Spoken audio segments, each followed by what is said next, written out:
Hey, everybody. It looks like we are live. Holy crap. I went from 3 people to 11 in 1 second. That's awesome. All right. Welcome aboard, everybody. I'll give a little tug for me, ma'am. Arc Knight, Mike, hello, hello. Michael, hello. How are you? Let me see. Oh, yeah. I got a new video to watch later. Mike, how are you? All right, everybody, let us get started. Wow, I'm back down to 5 people. That was fast.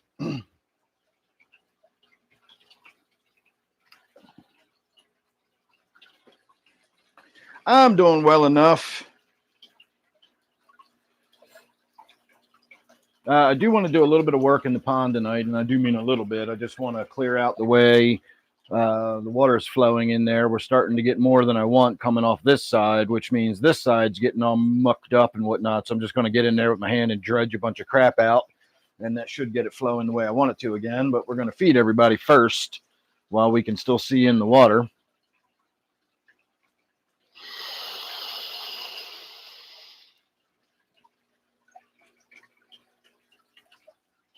Put a little ambiance on the water. I did make one change to the fish room today, and we'll see if we can notice it as the tour around the room goes on.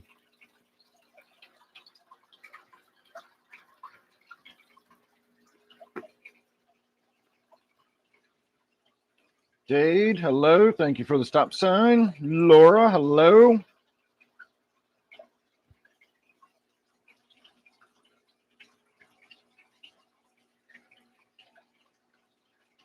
Robert, coming in early tonight.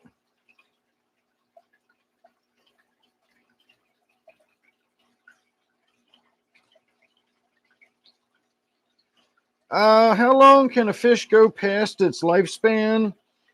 Depends on what you mean by how long can it go past it. If it's the sort of fish, nice, Robert.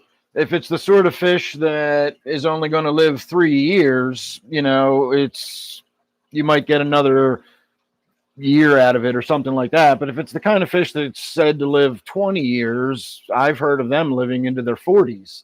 So the longer lived the fish, the longer it will be able to live beyond what it says on the package. Again, I've had my Tenopoma. I think if you look it up, their lifespan is supposed to be 5 to 7 years. Mine was a little older than 10 when it died. The striped Raphaels, as I was saying the other night, striped Raphaels, I think, are supposed to have a 15-year lifespan, a 12 to 15-year lifespan or something. And I've seen, allegedly, 35-year-old striped Raphaels. That's more than 3 times or roughly 3 times what their lifespan is supposed to be. So it all depends on the fish.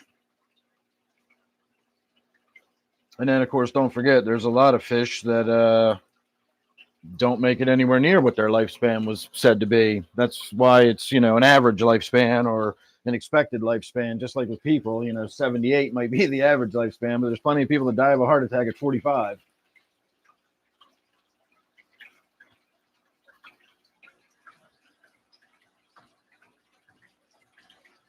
Yeah, I think the oldest koi ever recorded was like 235 years old. It was some insane number. I still haven't reset my computer back to being able to do a Google search. I guess I could do it on my phone easily enough, or I could ask the computer. Computer, how long was the oldest koi? From Quora.com.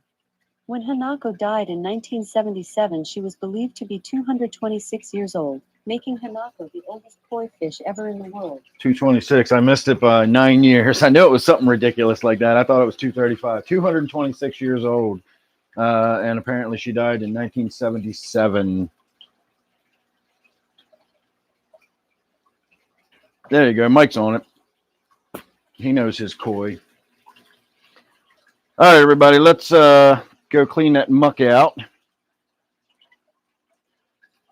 Oh, that's all right, Michael. A lot of people weren't here Friday. We had like 5 or 6 people for most of the evening. I think my maximum number for the night was I briefly got up to like 15.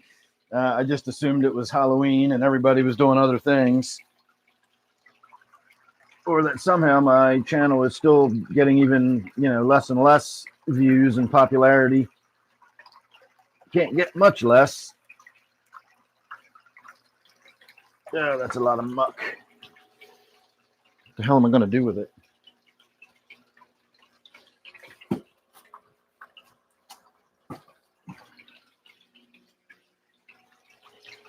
All right, we got very little water coming out that side now.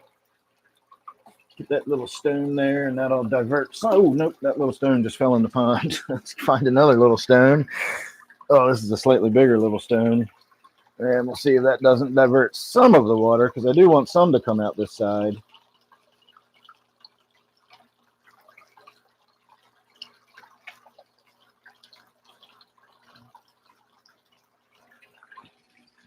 All right, come see my handiwork.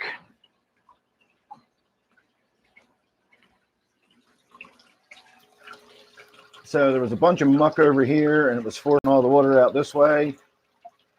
So we cleared out a nice little channel. So we got some water coming through here. I put this stone in here to sort of divert the flow. See, without it, we get no water coming through there at all. So for the meantime, over time it'll change, just like a natural stream or any other body of water. Over time, stuff builds up, roots move, rocks shift, and you get, changing water flows. I'm constantly getting water flowing in different places around here. I've even had it coming off of this side in like a full cascade. I really like that, but I've never been able to get it to do it again. So now I'm happy. I'm getting water to the left. So all the roots over there on everything are still going to get plenty of water, but I'm getting the main flow coming out towards the center. Hey, JP, how are you doing this evening? I'm doing well enough.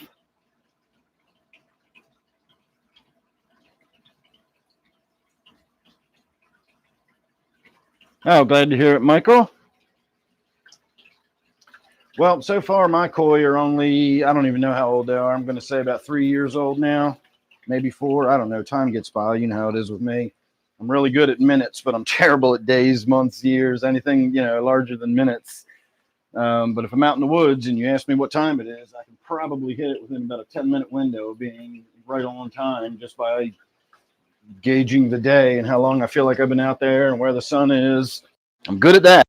But beyond that, time means nothing to me.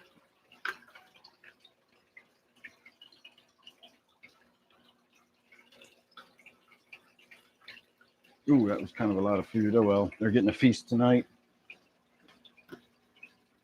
Turn their tank into a snow globe.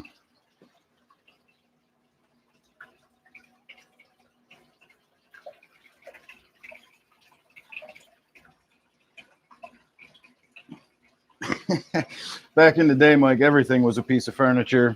Our television was a piece of furniture. Our stereo console was a piece of furniture.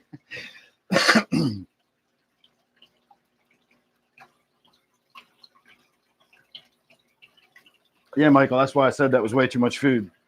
All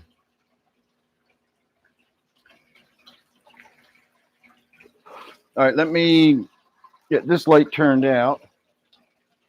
And I'm going to turn the spotlight on for the next tank we're going to be looking at. This will get the fish sort of used to having that spotlight shine on. It always kind of freaks them out at first. Actually, they didn't seem to get fazed by it. Maybe they're starting to get used to it. But it really makes everybody in that tank sparkle so much more. Even I did it specifically for Mr. Fabulous, my pearl cichlid in there.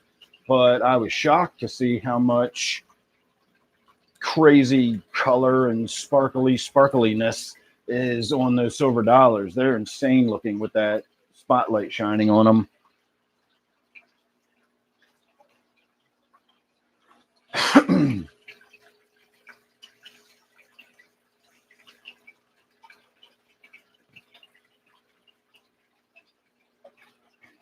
I watched an interesting video tonight, a little while before we got started.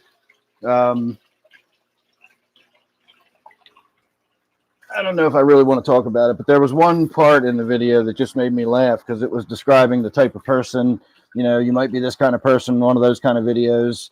And it talked about how while other people are, busy pursuing happiness, you always ruin it for yourself by questioning what even is happiness. I actually laughed out loud when he said that, because I cannot tell you how many times I have pondered that very question. I remember one, and one of the things that it was talking about, and this will make it more relevant. One of the things it was talking about was how, you know, when you think like that, it makes it difficult to have conversations with other people, because most people don't think like that. And I remember last summer when I came home from being out on the kayak one day, I had a good time while I was out there. I mean, it was a pleasant day. I did everything I wanted to do and everything. But when I came home, my wife asked me if you had fun. She said, "Did you have fun while you were out there?" And I had to think about it for a minute. And I asked her, like, "Well, how do you define fun? Like, what do you mean by fun?" And I wasn't saying it to be a dick. I just genuinely didn't know how to define fun. Like, I wasn't laughing and running around like a child on a playground. I was, you know, it was like, what is fun? Like, I didn't know how to answer the question. And we wound up having this back and forth, and she kind of, you know, did the fucking, you know, just didn't storm off, but like that, you know, the conversation fizzled very quickly, because how do you have a conversation with somebody that asks you what you mean when you say, "Did you have fun?" You know, and so I laughed when it got to that part in the video about, you know, you're busy questioning, like, what is happiness anyway? So I got a kick out of that video. Hey, TK, how are you this evening? Zany.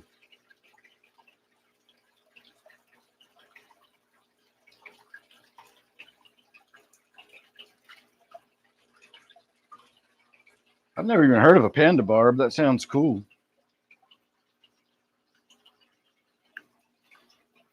All right, well, they're going to be in there cleaning that food up for the rest of the night. So let's move on to the next tank.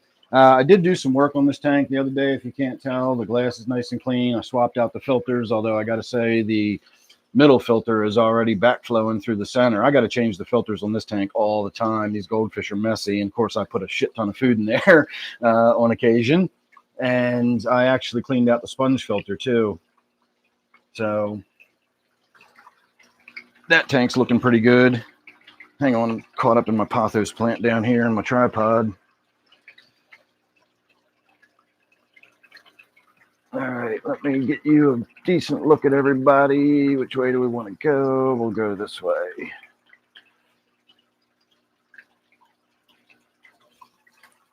All right, let's get some food in there. And we're going to start with the Viberbites, because I do have some of the fish that don't necessarily thrive on the algae wafers, such as my angelfish and those minnows. And so I always throw a little bit of, at least a little bit by my standards, of Viberbites in there. And if you start paying attention to size, you will notice that Flo, who used to be the big fish in the tank, is no longer the big fish in the tank. She might technically still be the largest, but she's only just a little bit larger than the pearl cichlid is. And some of those silver dollars, actually, when you take in, they may not be longer than her, but when you take in sort of, you know, square footage and you look at the profile of the fish, some of those silver dollars in there actually look bigger than Flo already. And so I'm pretty sure that jewel cichlid is going to dwarf her, because it's showing no signs of slowing down. It's still growing, and it's pretty much as big as she is at this point. It's just a little bit smaller than her.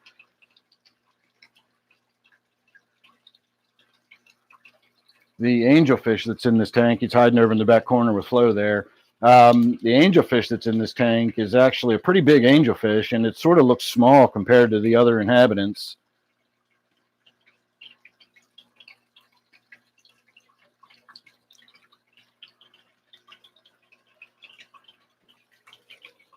All right, that tank is now fed.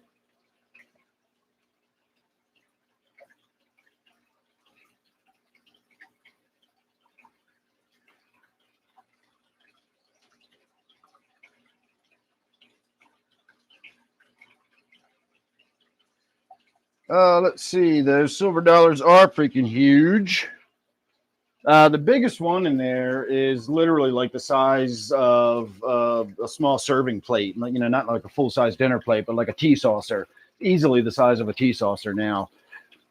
And they're pretty thick and meaty too. When you look at them straight on, the biggest one in there is about an inch thick, like in the middle. They don't look it because of the lateral compression when you look at the overall shape. But if you did a cross section of them and just looked at the width of the main body of the fish, it's about an inch wide.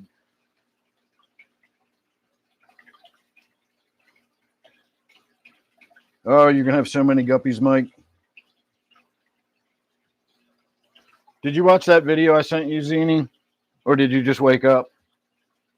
Because the video I was talking about the what is happiness, if you heard that part, that's the video I sent you. I thought you'd get a kick out of it too. I think you might enjoy it. And it just reaffirms what I've said about you in the past. So now you have to watch it to find out what I'm talking about. Although the title of it will tell you what it's talking about.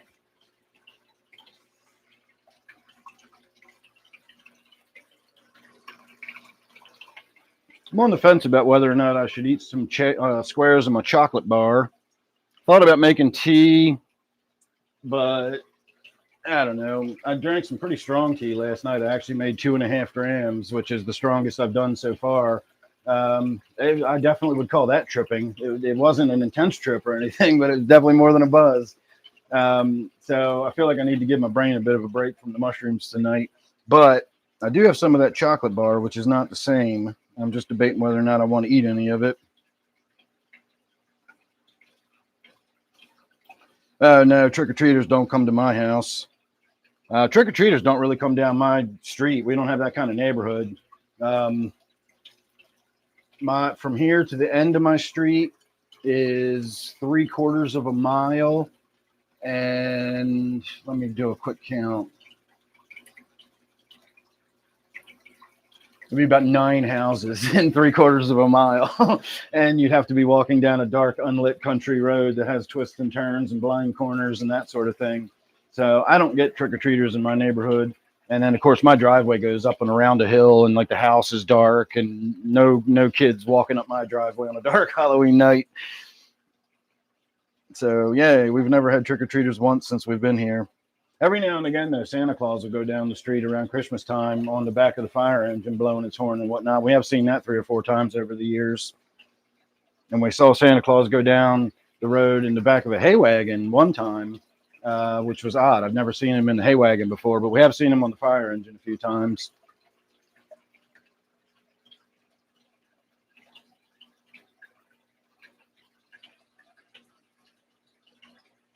Yeah, that rainbow shark looks peaceful because it's in the tank that it's in. It's, there's no other fish in there that are really the kind of fish that it's going to be aggressive towards. The reason it's in that tank is because I had to take it out of the other tank it was in. It was in my 125 with all the discus. And at the time, I had the 2 Siamese algae eaters in there. And that shark was just relentlessly brutalizing them. It would not give them a moment's rest. It was just terrorizing them. And so I had to move it and put it in this tank where it suddenly became a small fish, relatively speaking. And there's also no other conspecifics in there, which would make it, aggressive towards them. And so it seems nice and chill. As long as you get them in the right environment, they're pretty cool fish. And I'll say the same thing for the red tail shark. I have one of those too. And I've had to debate over and over again with tons of different people. For every person I've heard say that one is more aggressive than the other, I've heard just as many people say the opposite. In my experience, I don't really see a lot of difference, but I don't have a ton of experience with them over the years either. So I have, limited amount of experience, but I can't tell a difference. They both seem about equally as chill when they're in the right environment, and they both seem equally as aggressive when they're in the wrong environment. All right, let's see what we got going on in here. I just did a big duckweed removal the other day. Oh, I'm sitting here. I wasn't pointing the camera at the tank. I was pointing the light on top of the camera at the tank as though I was trying to shine a flashlight on it or something, rather than let you all see it. All right. I've only been doing this for 4 or 5 years now. Give me a break.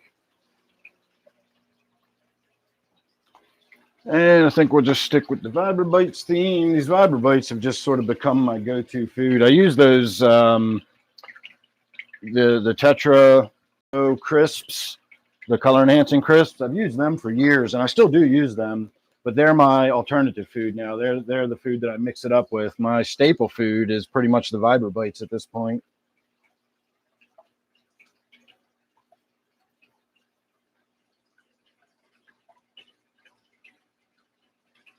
Well, you're not supposed to tell anybody about that, Ark. That ruins the fun.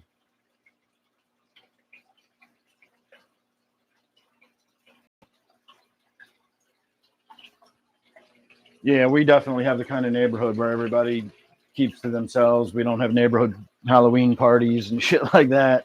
There's no community association or meetings. There's no, Facebook group that everybody in the neighborhood is on. I barely know the names of the people across the street. And I only know the names of the people sort of catty corner across the street because they were here when we moved in 25 years ago. And we've kind of made friendly-ish enough with them. And, I haven't spoken with them in years and years, but if I needed something, I could give them a call and, they'd help me out. And then I got a woman up behind me who I know just because her yard attaches to mine. And we've talked over the years. And she was a massage therapist when I was doing massage therapy. And then I know my neighbor, my buddy next door, Al. And that's it. I don't know anybody else by name in my entire neighborhood. Do I like football? Not one little bit.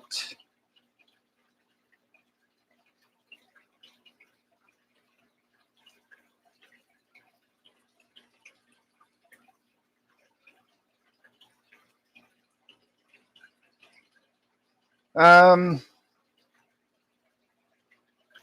saying that I don't like football is not the same as saying I hate football. I'm just ambivalent. I don't give a shit about football. If other people enjoy it, then let them enjoy it. It's not like I get angry about it or I think it's, stupid or whatever. I bust its chops and I call it stupid and stuff like that all the time. But that's only because that's how I feel about it. I know other people enjoy the hell out of it and whatnot, and I'm not knocking anybody for doing that. I just have zero interest in any kind of sports or anything. I've just never been into sports my whole life. Even when I was a kid, I didn't really do the sports. Spurts.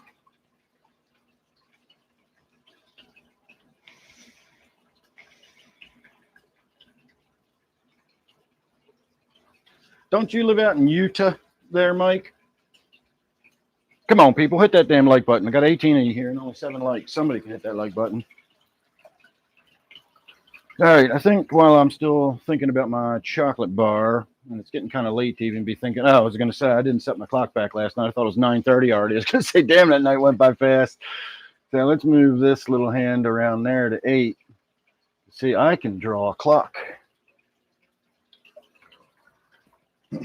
All right, it's 25 after 8, not 25 after 9. That changes things, doesn't it? Now I got more time to think about it. I'm still going to spark this joint. Anybody want to try to keep track how many times I have to light this tonight? I lit that joint so many times on Friday night. I smoked the whole one joint for the whole night.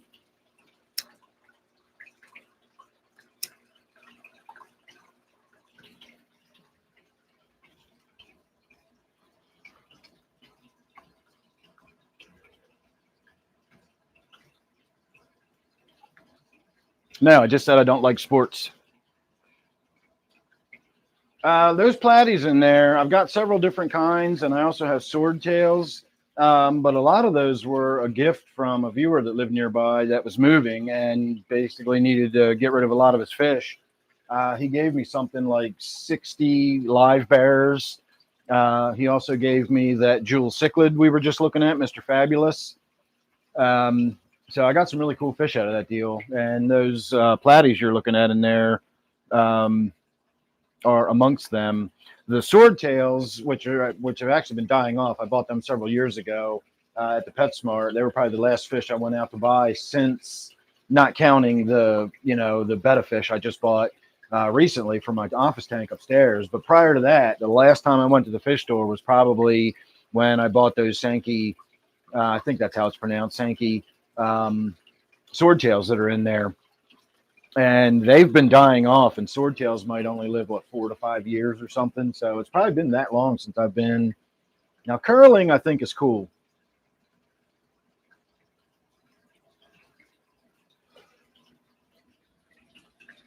I don't watch it per se, But I do think that's a cool game. I like games that require, high functioning motor skill, precision, and timing and all that kind of stuff. I don't know, like billiards, I think is awesome, or any version of a billiards type game, whether it's carom or billiards or pool or 8 ball, 9 ball, whatever. I just like watching people shoot pool. That's cool. I can even get into watching people throw darts. That's always kind of fascinating to me, watching people throw darts. It only lasts about 5 minutes before it gets boring, but it is pretty fascinating watching those guys throw darts.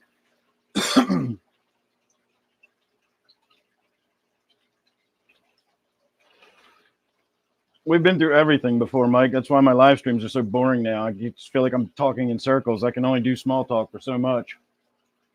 And then obviously this is not the place for big talk. Every time I do big talk, I hemorrhage viewers and people complain. So I do my best, but it gets repetitive after a while. Fortunately, I constantly cycle through new viewers. And so for most people, it still sounds new, even though I know I've told the same story 18 times. I could talk about nitrates again. Talk about the cycle.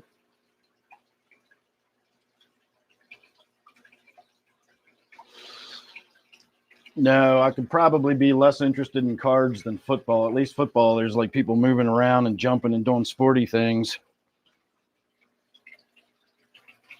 See, that's when I'm impressed by football. I'm one of those people that, like, I don't care about teams or anything like that.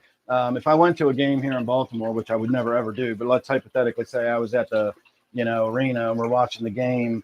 If one of the opposing team did some amazing play, if I was the kind of person that stood up and cheered, I would stand up and cheer because that was an amazing play. I don't give a fuck who did it. It's just that was amazing. He jumped over that other dude, watching some 250-pound guy jump over another guy is pretty fucking amazing. Same with all the WWE stuff. It's the wrestling aspect of it is completely obnoxious, but if you just look at the physicality of what those guys are doing, performance wise, it's pretty impressive stuff. I certainly couldn't, I get hurt looking at that kind of shit. So, but that's about how I think about sports. I don't really care about it, but I can find, aspects of it interesting or whatever. Seeing anybody that's performing anything with a great degree of skill is always fascinating to watch, No, I haven't done a backflip before. That's because I can't do a backflip. Can we talk about Bruno? I don't know who Bruno is.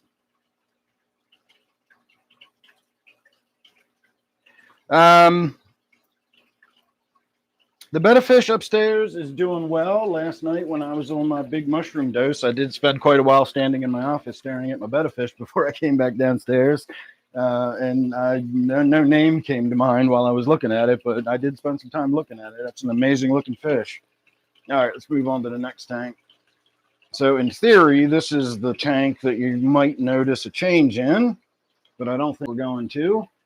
We'll see what happens once we put some food in there, and I will tell you what the change I made is. Actually, let's raise you up a little so you can see kind of above the bushes.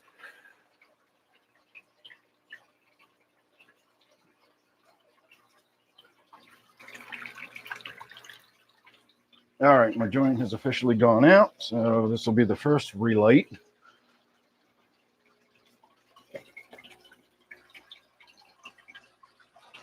And as far as whether I've got any baby diamond tetras in here at the moment, I do not know. I didn't spend that much time looking at this tank, but I did make a change to it. Well, we'll see if we can see the change happen. I did see it.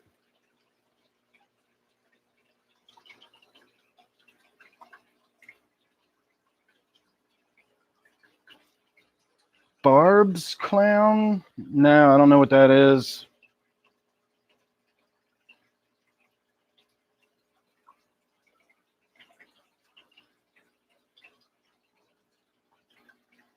You figured I was worth a shot? What did I miss?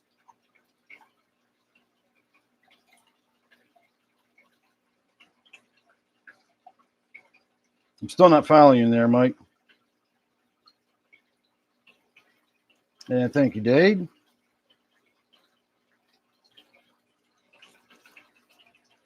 Well, Robert, if you count flipping through the air on the back of a motorcycle while I was crashing at high speed. I've done that twice. I've done not a backflip. No, I don't think I did a backflip on the motorcycle either. That was more of a sideways kind of joint. And then the other one was more of a tumbling roll sort of joint. So now I don't think I've ever done a backflip now that I'm thinking about it.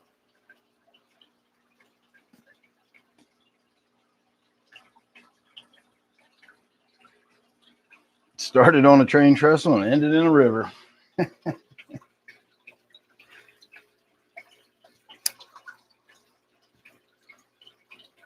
It still amazes me any young man lives to the age of 21.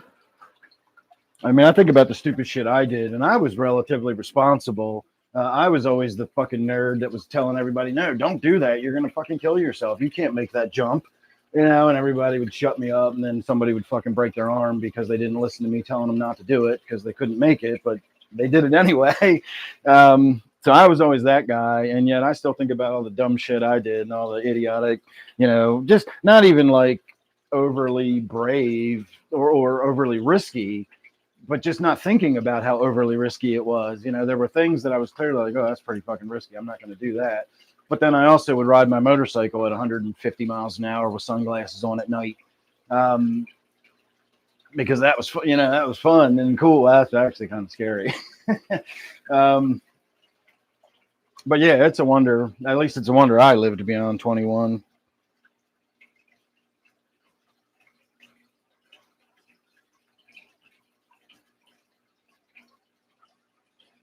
Do you like a board game called chess? Do you ever watch chess or play it in life? Actually, it's funny you asked me that, Dade. I do not. I don't know anything about chess. I was talking to Steve one day recently, and I said something about how bad I am at checkers. I used to play checkers with my wife when we were dating years ago, and she would just kick my ass before, you know, like I didn't even know what was happening, and all my pieces were already going. I'm just terrible at it. I'm not good at strategy games at all. And so Steve had commented about chess, and I was like, oh, no, I definitely don't do chess or whatever. And he's like, really? And I said, yeah, why? And he said, he said, you always struck me as somebody that probably played chess and, you know, thought all about it and everything. I was like, nope. I've never played chess. I don't know how to play chess. I know like one, you know, I know they have like the bishops can move diagonally or something, and the queen can move all the way down in any direction she wants, you know, or it wants. I guess it's not actually a person. But yeah, that's about all I know about chess. I'm not interested. My brain don't work that way. I'm not good at strategy. Cornish.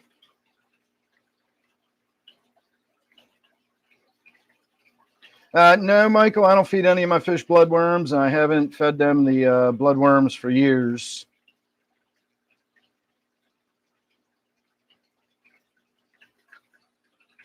No, Mike, I definitely don't get those kids references that all adults know about, even though it's something from Bluey.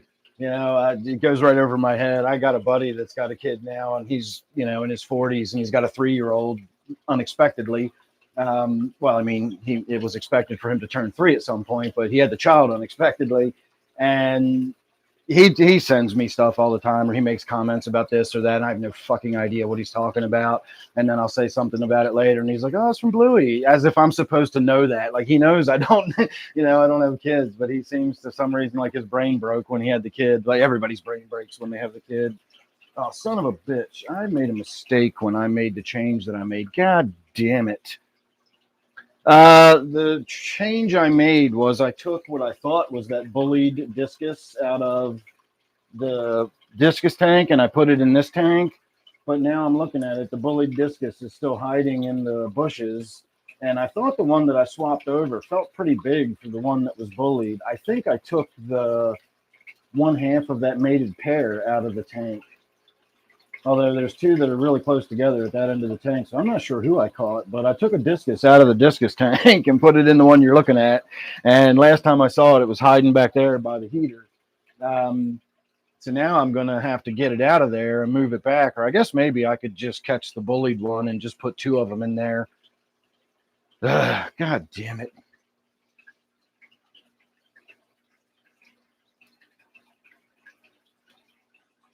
Shamu, my son.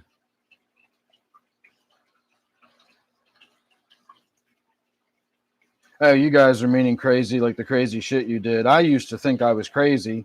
Then I just found out I have ADHD and, you know, some other things going on that make me feel like I'm crazy, but I'm not actually crazy. I found that out as I got into my 50s, but I always assumed I was fucking insane, like legit insane.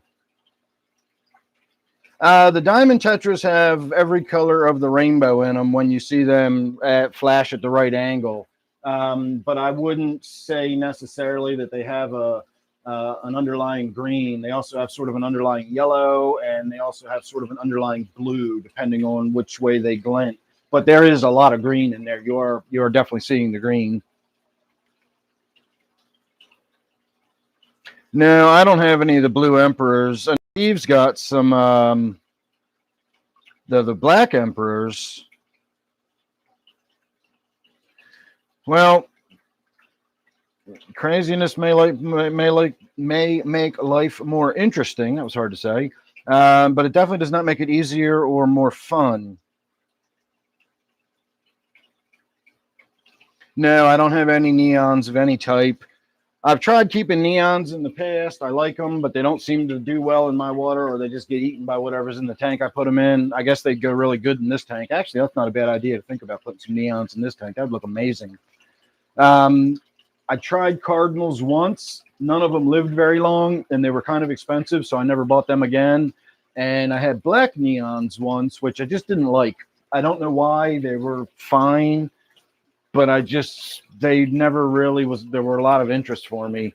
So I've never done the black neons again either. Again, I have no particular reason why. There's nothing I could particularly complain about. I just wasn't a big fan of them.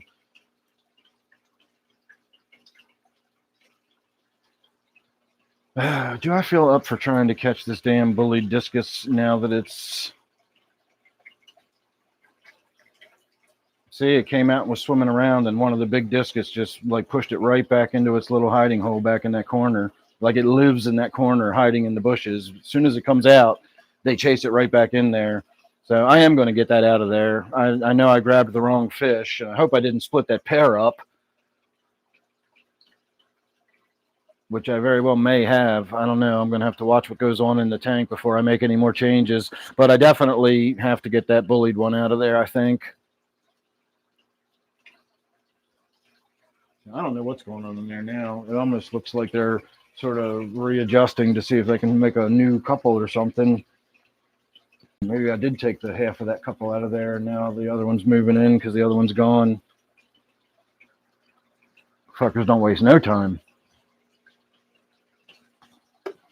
All right, once again, we're feeding the viper bites, and the viper bites look very much like little bloodworms. That's one of the reasons I like them. They float and swirl around in the water in a way that looks very reminiscent of bloodworms wriggling around in the water. I'm glad that joint's out because I just dropped it out of my mouth on the floor.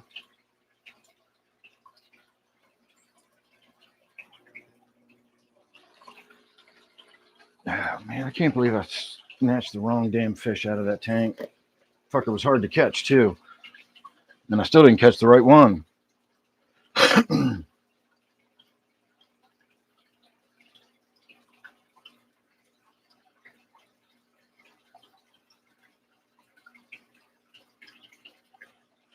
That's true. If I started giving him beef heart, it'd be like Popeye getting spinach.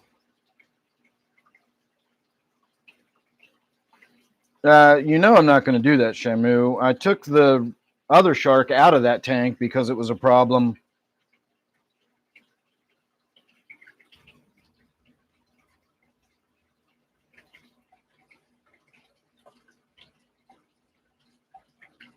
I thought about doing that, Zini. Not that they would pair off necessarily, but there's already so many fish in that tank. It's only a 55, and presumably that discus is going to get fairly large. I've got that big catfish in the bottom. The angelfish is in there. I just think there's too much chances for that being another problematic tank. The 55 that just has all tetras in it is not going to be an issue, and so that's my go-to sort of safety place to put my um, bullied discus.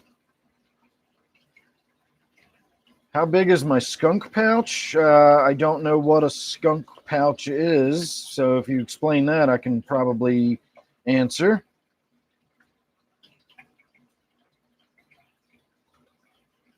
Skunk loach, that makes more sense. About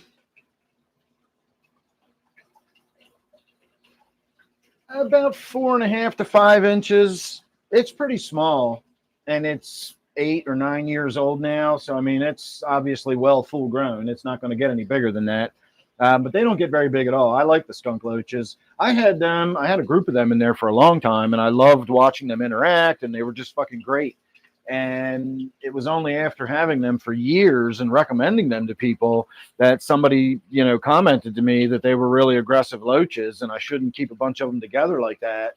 And so I looked it up, and sure enough, according to what the interwebs say, they're one of the more aggressive loach species, and they're difficult to keep in community tanks. And so I stopped recommending them to people, if that's sort of like the going information about them. But my experience with them was nothing but good. I loved my skunk loaches, so take that for whatever it's worth.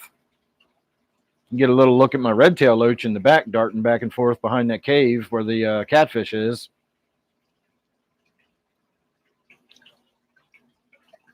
Matt, how are you doing? The mushrooms, I think my first bag is fading out. When I did the last harvest, there was one little group. It was a cluster of 3 that was like just starting to develop. So I kind of left them alone.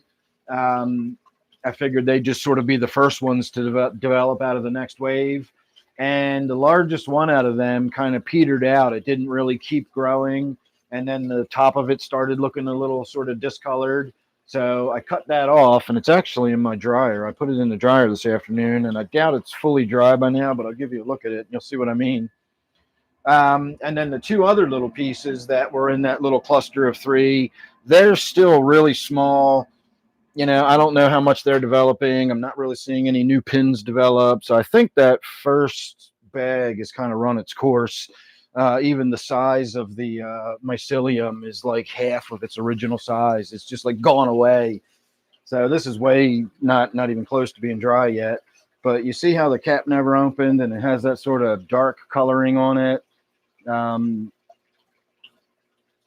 It'll be worth something once I actually dry it out. It'll definitely contain some psilocybin, so it's not a waste of a mushroom. But that's kind of what's happening, is it's just petering out. And that's normal. The mycelium is going to grow until it's used up all of its food supply, and eventually it'll just fade away. Of course, the new bag that I just inoculated is going to have to sit for, at least I'm going to give it a solid week to 10 days before I even check it. And, as long as I've got a little plug of mycelium growing around the injection port, I can start breaking it up, mixing it around. But it's probably going to be a solid 5 or 6 weeks before I actually get my first mushrooms out of it.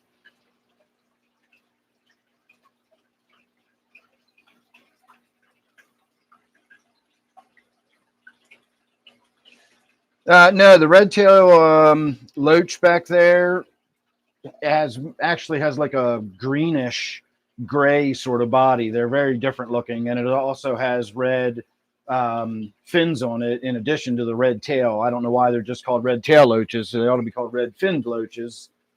They are aggressive, however, and I would definitely not recommend getting one unless you want to keep it singularly and you don't mind a very reclusive fish. I mean, you can see how little we see it. That fish has been in this tank for the better part of a decade now, and it just, what you're seeing of it now is about the most you ever see of it. Every now and again, it comes out and makes like a big swoosh around the tank really fast and snatches up some food and then disappears again.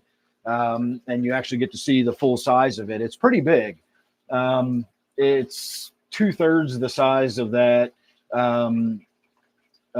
catfish in there, and striped Raphael. And I mean, overall, like if you weighed them, it's probably 2/3 the mass. It's about as long, and it's about 2/3 its body girth. It's a chunky loach. Steve, I did say Peter. Just talking about you earlier, Steve. Someone asked me if I liked chess.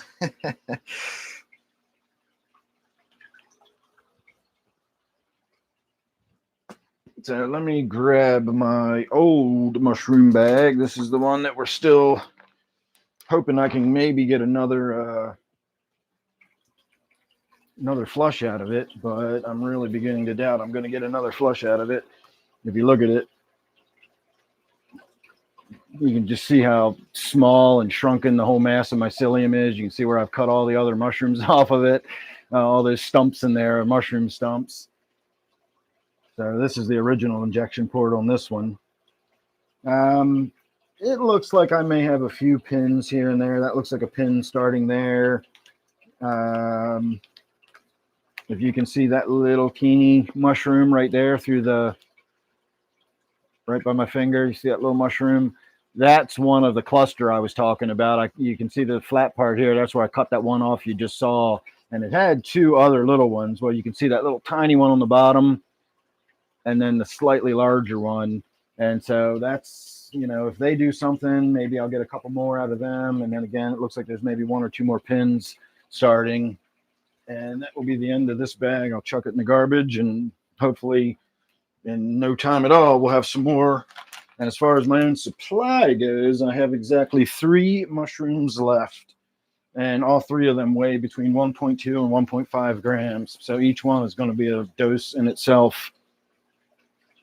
I did 2.5 grams last night, and I decided that the 1 to 1.5 is just more fun. I definitely get you know, again, I was pretty much tripping last night, but was it necessary? No, not really. It was all right, but it was a little intense. I couldn't focus on anything. I like that sweet spot right underneath of that. And so again, that 1.2, 1.5 grams is perfect.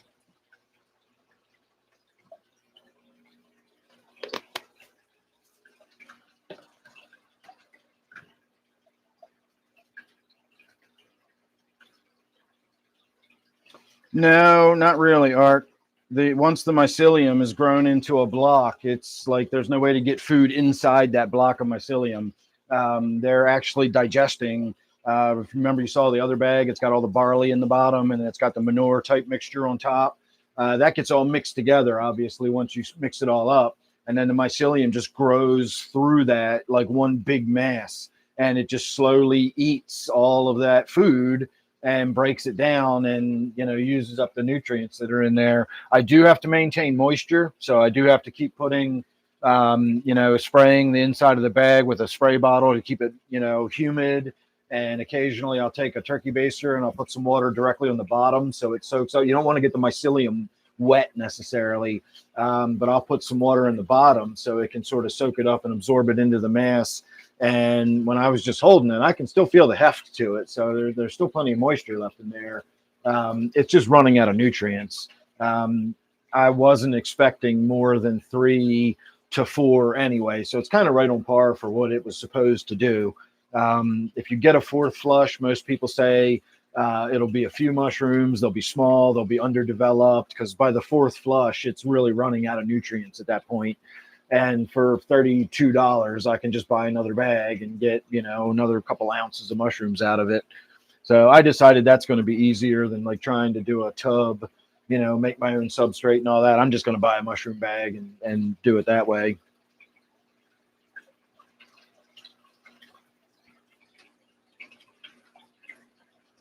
You could probably grow those in a bag. I don't know if it's legal to buy them where you live, because that's considered a psychedelic mushroom.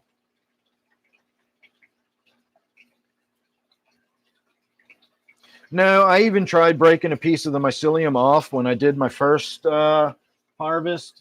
And I took the mycelium and I put it in some of my substrate and put it in the darkness. And when I checked a week later, there was no sign of it. Like, it had completely dissolved away. Like it wasn't kind of growing, or it wasn't still in there. It wasn't like a dead line. It was just gone.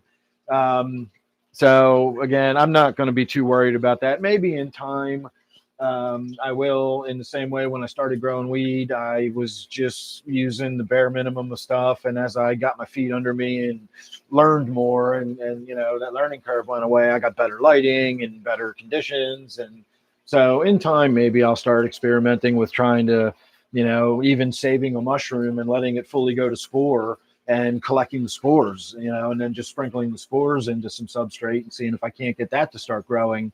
It shouldn't be that difficult. It's mushrooms. I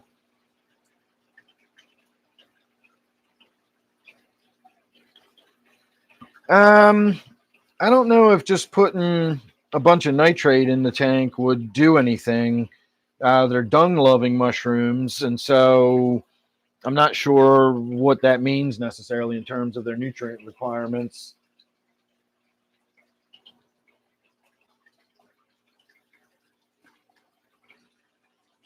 And again, it's going to run its course. You can't keep one mushroom bag. It's not like making cuttings of weed where you can just keep the same plant going year after year after year. This has got a limited lifespan. It's going to grow, it's going to do its thing, and it's just going to run out of stuff, and it's just going to be gone. And we're getting to that point. Again, I got a lot of mushrooms out of it. The only reason it didn't seem like a lot was because I ruined the entire first batch. I had like 34 grams or something. I overheated when I dried them, and it ruined them. So I've gotten a couple batches since then. But if I got less off of the two batches. Well, I got about the same off of the second two batches as I got out of the first. So that's how much I lost by over drying them and whatnot. If they had been mushrooms for viable for me to eat, I'd probably still have a half ounce of mushrooms in the other room instead of 3.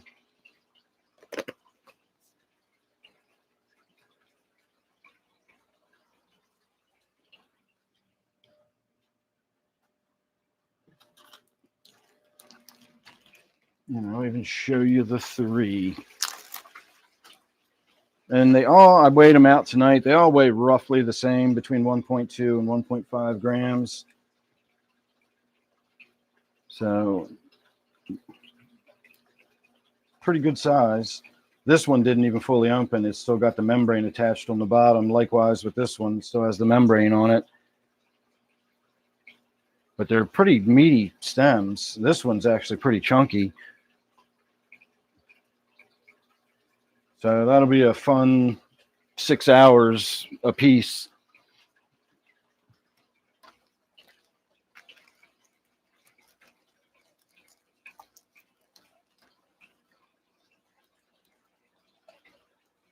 I don't know if mushrooms communicate with each other, but I know it's the mycelium is what's going on in the in like wooded areas and forests and whatnot. They refer to it as the wood wide web. The trees all communicate with each other, and they move nutrients around, they move water around, they communicate signals about diseases or insect infestations, et cetera, et cetera. And they do all that by sending signals through the mycelium. That is what's kind of feeding. Look, you see the poor little fishy right there hiding in the bushes. He just lives in those bushes. And that's the one I tried to catch out of there. Which one I actually caught, I do not know. But it doesn't seem like we have 2 active ones. Of course, they also know they're getting ready to get fed, so it's probably disrupting their normal behavior a little bit. But yeah, the wood wide web with the mycelium. Remember when I was talking about how plants grow organically? It's not, the trees aren't taking their nutrients directly from the soil. The trees are getting their nutrients from the mushroom, from the mycelium. And in exchange for the nutrients that the mycelium gives the trees give the mycelium sugars to feed off of and whatnot. And so during that exchange, they're also sending chemical messages and all that kind of stuff. It's really fascinating if you look into it. Just Google the wood wide web, and you will find out all kinds of stuff about it. It's really fascinating. Kendra, I was just thinking about you the other day, wondering how you were doing.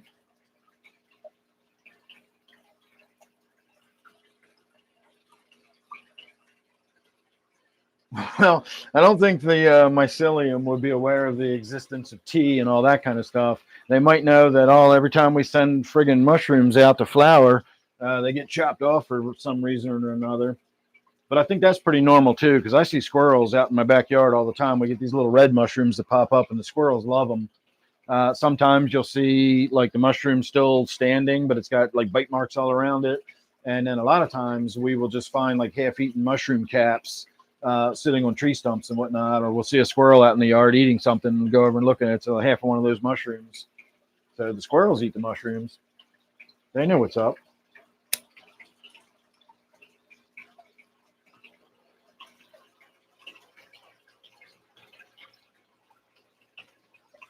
Finally relit that.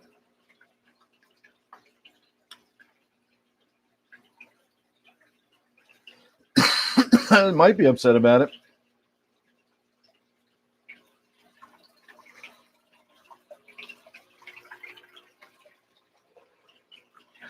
And we can't do the music game tonight because I wasn't listening to music tonight. Tonight, I was watching the most epic Doctor Who ever of all time. It's Patrick Troughton, probably, I want to say 1968-ish, called The War Games. Computer, when was Doctor Who, The War Games, first released? Sorry, I don't know that one. Of course you don't, you fucker. Every time I need to know something, it's not there for me. All right, you know what is my YouTube that I was just watching it on? And it'll probably have a date on it of when it was first done. Let's see. Computer, what year was... Oh, never mind. It says 1969. I missed it by 1 year. Computer, stop. 1969, Doctor Who, Patrick Troughton, the second Doctor. It's an episode called War Games, and it is 4 hours long. I watched 2 hours of it last night while I was on mushrooms, and I was just like, I fucking need a break. I just couldn't sit there and watch a 4 hour Doctor Who. So I picked up this evening where I left off last night.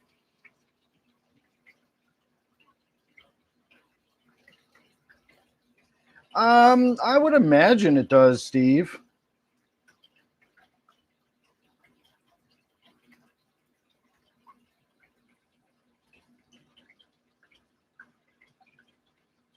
Yeah, animals get drunk all the time eating fermented fruit. You ever see a drunk elephant from eating melons or something?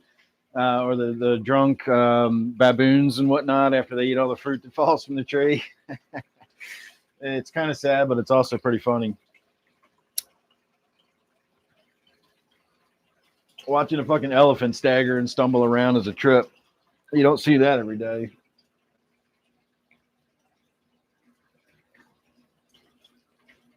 I've heard that before, Zini, that they get high off the puffer fish or something.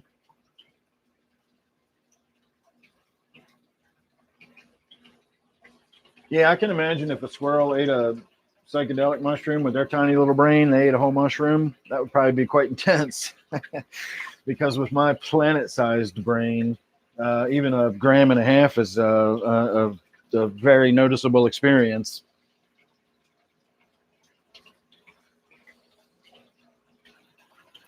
And I've still been trying to sort of fine-tune the feeling between the fake mushroom syrup stuff that I've got versus the real mushrooms. And I'm beginning to wonder more and more if maybe the ingredient that's in that candy bar isn't that artificial mushroom stuff that's supposed to mimic psilocybin. For what I understand correctly, Marinol, the synthetic THC that was, used as a drug, not only did that kill people by accidental overdoses, whereas real THC can't do that. Everybody I know that's ever taken the Marinol has said that it's not the same at all. It feels really different. It's kind of strange. It's sort of similar, but it's not the same. And so, maybe this stuff is artificial psilocybin, or synthetic psilocybin, and it's a very similar molecule and it gives you a similar effect, but it's just not the same. And so it's possible that that's what it is. Again, I think I could probably tell a difference, but in the lower dosages, it might be a little more challenging to know whether it was real mushrooms or the mushroom syrup. So I don't know.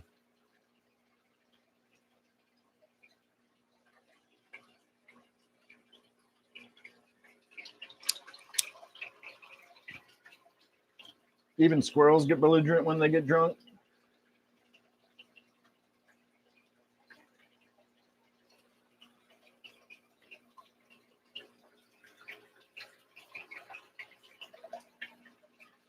I don't know. I've never used the Siri thing. We have the Amazon one with the A word. I won't say it out loud because it gets people upset because their units at their houses respond. That's why I changed mine down here to say computer. I guess if anybody out there is set to respond to computer, then they may go off when I say that. But people complained all the time because every time I wanted to go ask the thing a question, people say, Dad, every time you do that, my thing starts responding. And so I just changed it to computer. The only other option was Ziggy. I could do Ziggy, computer, or the name, the A name that it comes with. And so I just went with computer so I can pretend I'm on the bridge in Star Trek. It's not the same at all, though. At all.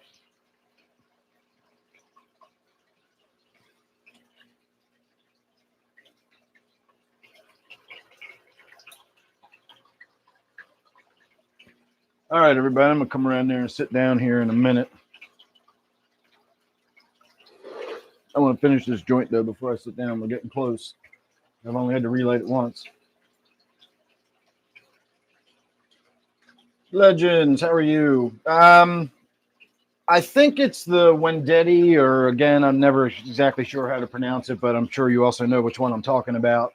I think that's which one it is. It's red. I've also got a bunch of it in my 55 over here. That's all the same stuff. I've got a lot of it in a lot of tanks, but those are the two where you see it most prominently.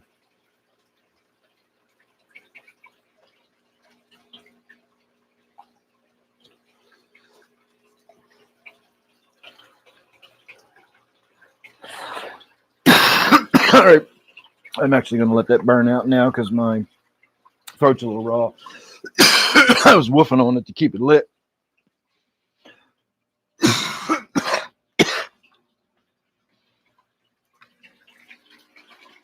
All right, I'm coming around to have a seat so you can prepare yourselves for my magnificent countenance. Calm down there, goldfishies. I think those goldfish would be all sluggish and slow from the size of the dinner they got tonight.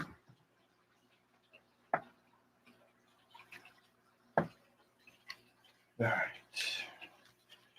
I brought it in just in case.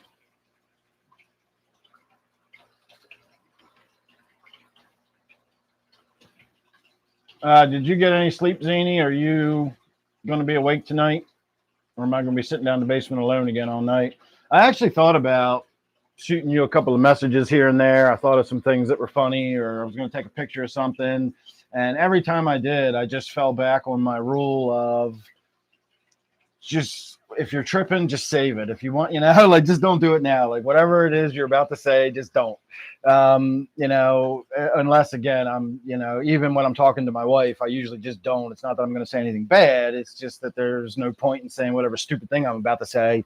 But when I'm dealing with like the public at large, like, again, I would never like really trip like I was last night. I was thinking about it the whole night. I was like, fuck no, there's no fucking way I would be on the live stream right now.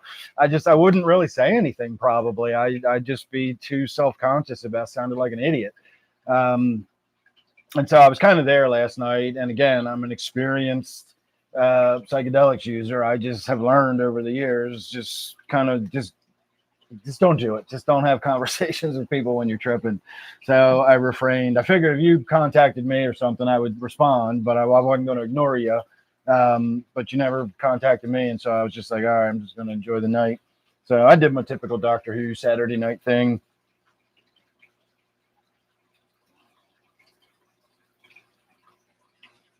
Well, that's the difference between me and you, Zany. I try to be respectful and not troll people.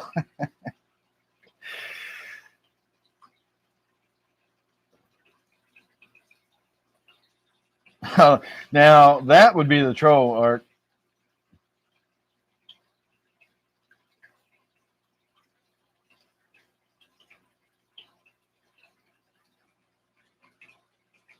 Yeah, I've noticed you've been sleeping more lately. That's good. Dry the mushrooms between like 105 and 110 degrees. If it goes a little warmer than that, if it spikes a little bit while the heating element's running and then cools back down or something, that's fine. But you really don't want to go over like 120 degrees. When I first did my first batch that I dried them at like 165 degrees and it ruined them. They just were useless.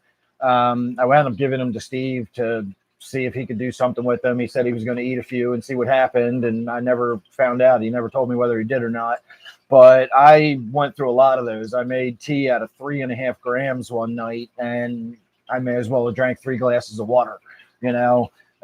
So you can definitely ruin them by overheating them. So if you don't have a dehydrator that's temperature adjusting, make the small investment and buy one. I think I paid $20 for the one I got on Amazon. Don't dry them in the oven. If you're going to dry them, in a dehydrator, that's fine, but don't dry them in the oven, and stay between 105 and 110.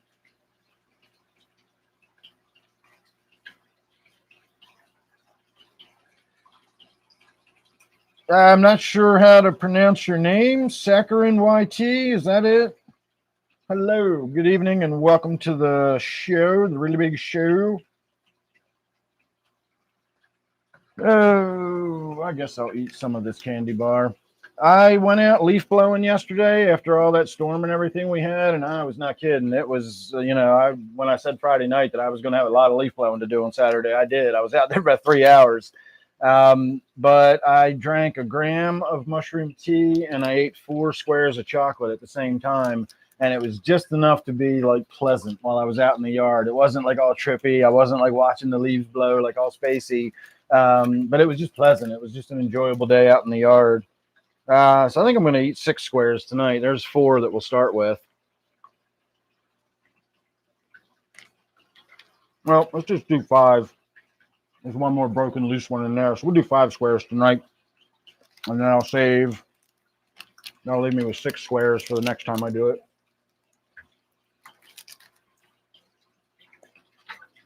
It's melting in my hand.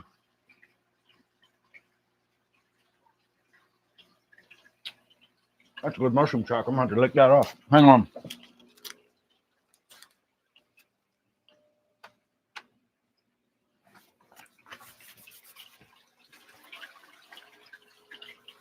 I didn't actually lick it off.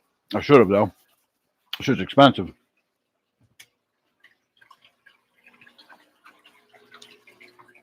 That is good chocolate, too. And I mean that seriously.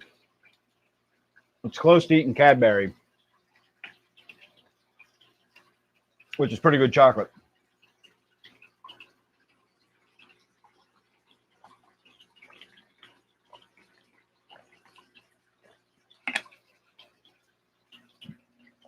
All right, so that should take about 45 minutes to kick in.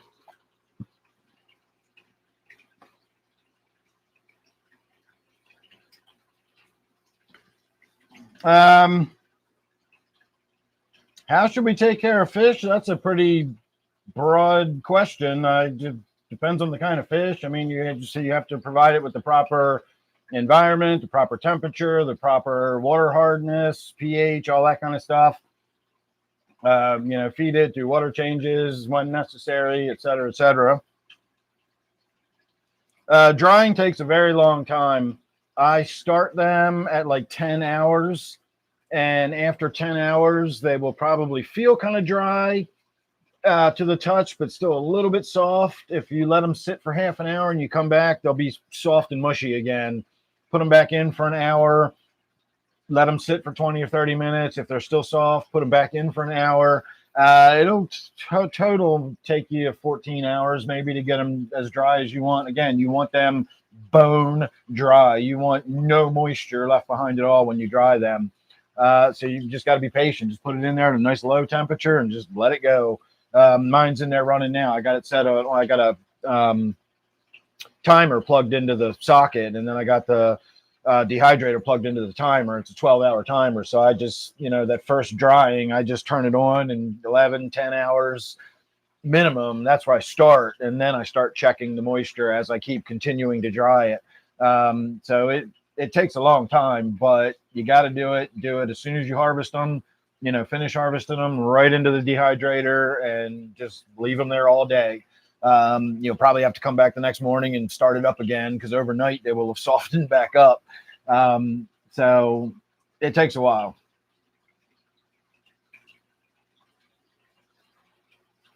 Bob.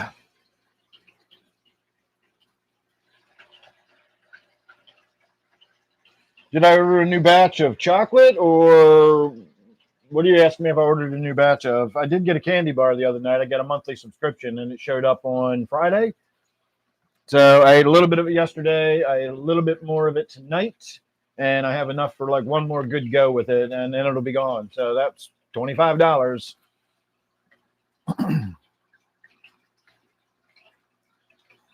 No, Matt, you cannot over dry them. You can overheat them, but you want them drier than fucking dust. You want no moisture left in them. And once all the moisture is gone, you can't dry them any more than that. They'll just sit there in the warm air. You can leave them in there as long as you want. After they're dry, they're just going to be sitting there dry. So it's not like weed where you've got to leave enough moisture for it to be soft. And when you smoke weed, that weed still contains like 18 to 22% moisture. You want your mushrooms at 0. You want no moisture in them. So you cannot over dry them. Shirley. To answer your question, Bob, I did not order a new batch of mushrooms, but I did order another fresh mushroom bag. We inoculated it Friday night because I still had some spores left over from my first batch. When I got the first batch, it was a combination of substrate, the mushroom bag, and a syringe of spores. And you get multiple bags worth of spores out of one syringe. And so this time around, all I had to do was buy a bag and use the spores I've already got. And so that's what I did. It cost me, after shipping and everything, was $38 for the bag. We inoculated it Friday. So in a week or two, we'll break it up and we'll get the whole process rolling. And hopefully in about 5 or 6 weeks, I'll have another, I'll start 2, 3, 4 more rounds of mushrooms out of them. So I'm excited about that. I was going to say we could take a look at my weed real quick because that's still looking amazing, but the clocks have changed and I don't change the timers. I don't care what time of day it is. It's just got to be 12 on, 12 off. So when the clock changes, it just goes from shutting off at 10 at night and coming on at 10 in the morning. For the winter, it shuts off at 9 at night and comes on at 9 in the morning. And then, so I don't get in and change all my fucking timers and all that shit. So my tents are already out for the night. So we missed it.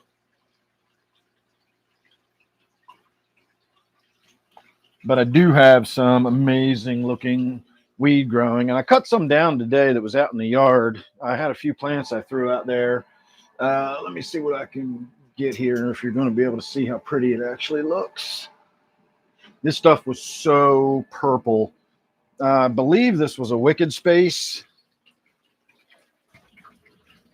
And so this is just going to get ground up to make joints after it dries. You can't really still see a lot of the purple in there, but the leaves on it were almost, it was like a midnight purple. I probably still have some of the actual leaves in my trim bin over here. This whole bin's going to get made into hash oil too, but you can see how dark purple that is. Those are the leaves that I cut off of it. And then the rest of this is all just small popcorn buds and stuff from outside and whatnot. So that'll all get made into hash oil eventually. I made a big batch of it today and I still got all that. But when I cut this down, I want to reiterate a point I've made before, because people ask me about growing, out in my yard and outdoors. This plant went out into my backyard in the middle of the summer. So it got started in the basement, got, some height to it. And then because of my bug problem and everything, I put it outside and it did fine. It just kept growing for the summer. And then it flowered naturally in the spring, in the autumn. And that's it. Like, you see how scrawny these little buds are? I mean, you can practically see through them. that's what I get if I grow shit outdoors. I just don't get sunlight here. I get this scrawny bullshit. Um, that's, that'll probably be good for grinding up and making joints out of or something. But when you see what I get from my indoor grows and you see what I pull out of my tents when I'm done, it's got like 3 weeks to go. And it's, it's just on a different fucking level than that. The stuff that comes out of my tents is the stuff that you see in the centerfold of a fucking High Times magazine compared to that scrawny, scraggly shit that you see that comes from my yard. So I've said it a million times, like I do far, far better growing indoors under artificial lighting than I do with what little tiny bit of sunlight I get. And then, I live in the woods basically, and we don't get sun in my yard.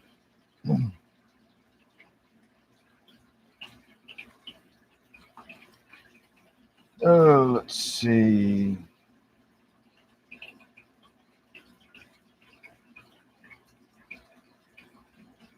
Oh, that's all right, Shirley. I was just talking about my weed. Nobody else is talking about anything. I guess people just listening to me. Let me try this since you are just hanging out.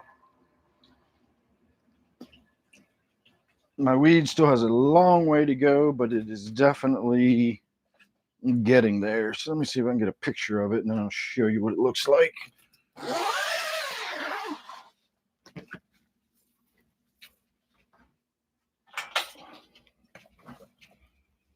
All right, let me zoom in a little bit.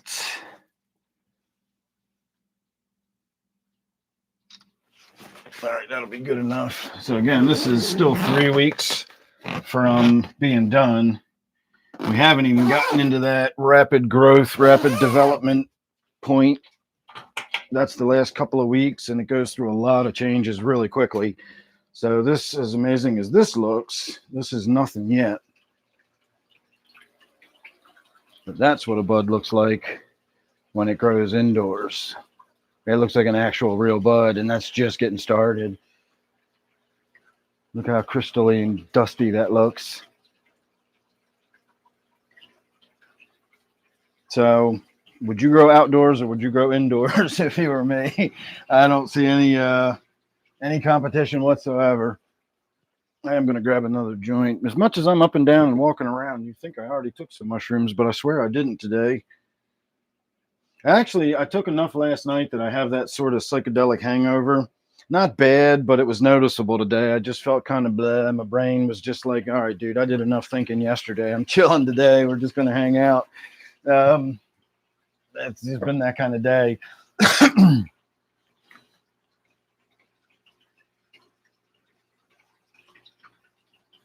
All right, let's see where I was.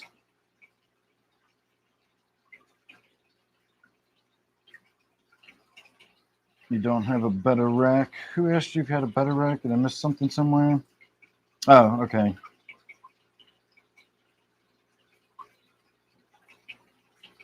Let me see, I got a couple of questions. Oh, when I saw you said you've been looking at food, Robert, I thought it was going to be a question about fish food or something.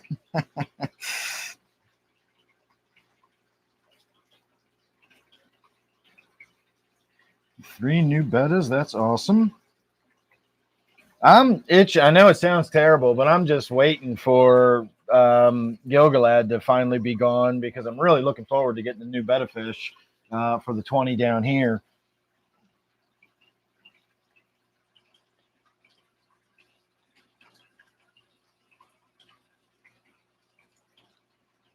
In that video I watched this evening, one of the topics that it talked about was small talk, and basically like why I don't like small talk, because I hate doing small talk. I even said to my wife about it, like I got to go downstairs and do fucking small talk for 2 hours. Again, I try, but in the video it even talked about how as annoying and pointless as small talk is. It's not. But the idea of small talk is to lead to big talk. When you meet somebody for the first time, you don't jump right into talking about the nature of the universe. You start with, hey, what a nice day it is. And as you explore each other's points of view and, you feel out the person for whether this is the kind of person I want to talk about the nature of the universe with, or if it's a nice day out is going to be the extent of our conversation. And so small talk really does serve a purpose. And of course, in this case, it's more of, for an entertainment reasons. And again, I'm just saying stuff that might open up the conversation and get some conversation going back and forth. I'm apparently not very good at that. Even when I beg you to talk back with me, it never seems to work. I had somebody leave the other night because I asked people to, chat more, and they were like, "Well, I'm busy doing something else, and so I'm going to leave." And I'm thinking, you were doing something else, and yet you stopped what you were doing to come to your phone to tell me you were leaving because I was asking people to participate more. All right, bye. I don't know what to tell you. That was a weird one, but yeah. Small talk may lead to big talk. It's how you get there. It doesn't always lead to big talk. Think of it as flights of steps. Some of those flights of steps go up 3 or 4 steps and just stop. Others go all the way up to the next floor. Some continue to the floor after that. Some you stop on that bottom step. And so it doesn't always mean you're going to have big talk, but again, you got to, think about it like asking somebody about buying drugs from them back in the day when that was still, a big taboo thing. You didn't just walk up to somebody and say, "Hey dude, you got any weed I can buy?" That's the shit I did. And it never worked because everybody thought I was a cop because I just came right up to them. "Do you have some marijuana I can purchase for US legal tender?" That freaks people out. You start small. "Hey, how you doing?" You chit chat, you feel them out a little bit, you get to know how they feel about weed, and and you ease your way into eventually asking if they know where you can get any or something. Same sort of thing with small talk. If you want to have big conversations about big important stuff or whatever, deep feelings or whatever, you don't just start there. You got to start with the small talk and work your way into that. Unless, of course, it's, your wife or a friend of yours or something where you already established that. But presumably when you met your wife, you started with small talk and your relationship built from there. So small talk does serve a purpose in that kind of sense, in the social sense. And it's good for social cohesiveness and bonding and staying, friendly with your neighbors and all that kind of stuff. But it's, it can be tiresome when I'm just not in the mood to talk to people, and then they want to chit chat about the weather and whatnot. Like, "Yeah, it sure is a nice day." So it's a knack. I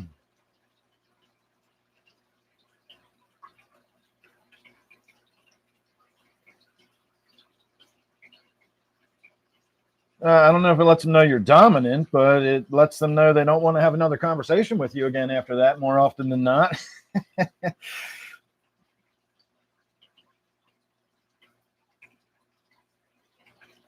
I don't know how you define do anything. I've had lots of big talk with people that does lots for me. It enriches my mind. It makes me see the world differently. Sometimes it helps me cope with my emotions. It does all kinds of stuff.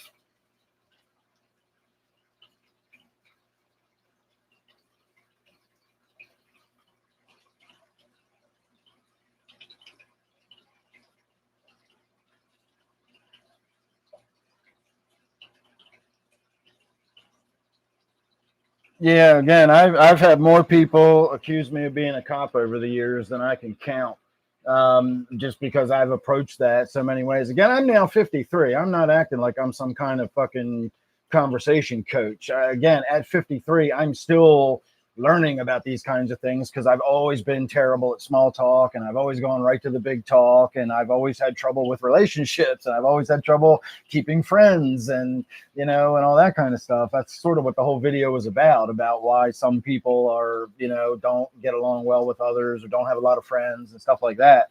Again, even here on my YouTube channel, I have a constant revolving group of new people coming in because I just don't retain people. They think it's cool at first, but it gets tiresome after a while, or I get repetitive, or I'm in the wrong mood and I say shit that pisses people off, or dare forbid, I actually speak my mind about something or whatever, and then I lose half my viewers. And so that's been the challenge of my entire life.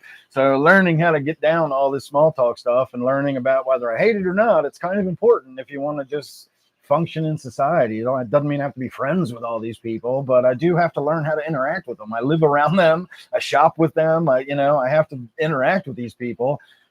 I kind of need to learn those social skills. And again, at 53, I'm still learning social skills. I've always struggled with this kind of stuff my whole life. I am at least now learning like some of the reasons why I struggle with these things. And again, I feel less insane now than I used to. I always used to think I just don't know how to fucking cope with people or talk to people or whatever. And I don't, but it's for different reasons than I thought.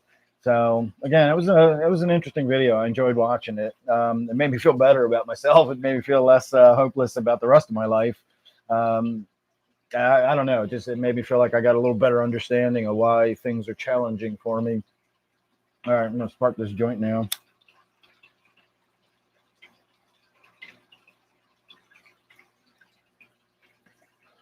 These cones really tend to run when I light them. I don't know if I'm lighting them wrong. I don't know if I'm packing them wrong. Like maybe when I'm packing them, I'm packing it too tight on one side and not patting it down evenly all around. But more often than not, these things start running when I start smoking them. It's gotten to the point where as soon as it starts to run now, I just light the other side on fire and get it over with rather than burn half the fucking thing down trying to get it to catch up because it doesn't.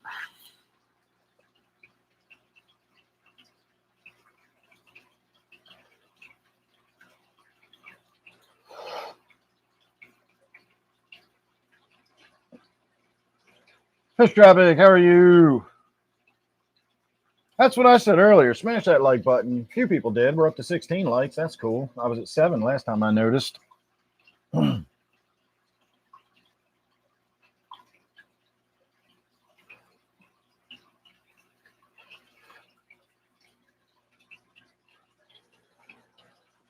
See, I have an outgoing enough personality.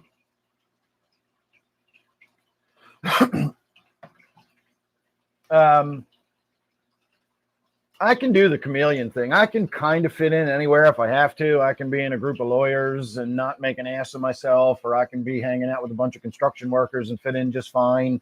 When I'm at the store and people make small talk or chit chat with me or ask me a question, and they see me looking at some product and they ask, "Have you used that before? Do you like that?"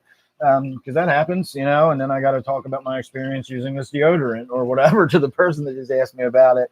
And so I'm decent enough at doing those kind of small talk interactions, and I can be pleasant enough while I'm doing it. It's not that I'm being artificially pleasant, but I'm just pleasantly interacting with somebody because I live in a society. I have to do that sometimes. So that doesn't bother me too much. If I'm in a bad head place or in a really dark place or whatever, I'm definitely, much more curt and short when I give my answers. I'm a lot less friendly. I don't encourage the conversation to continue. But most of the time I cope with that well enough. Doesn't mean I like it. Like I said, I'd rather just go do my shopping and not have to talk to, the other people at Walmart. But sometimes you do.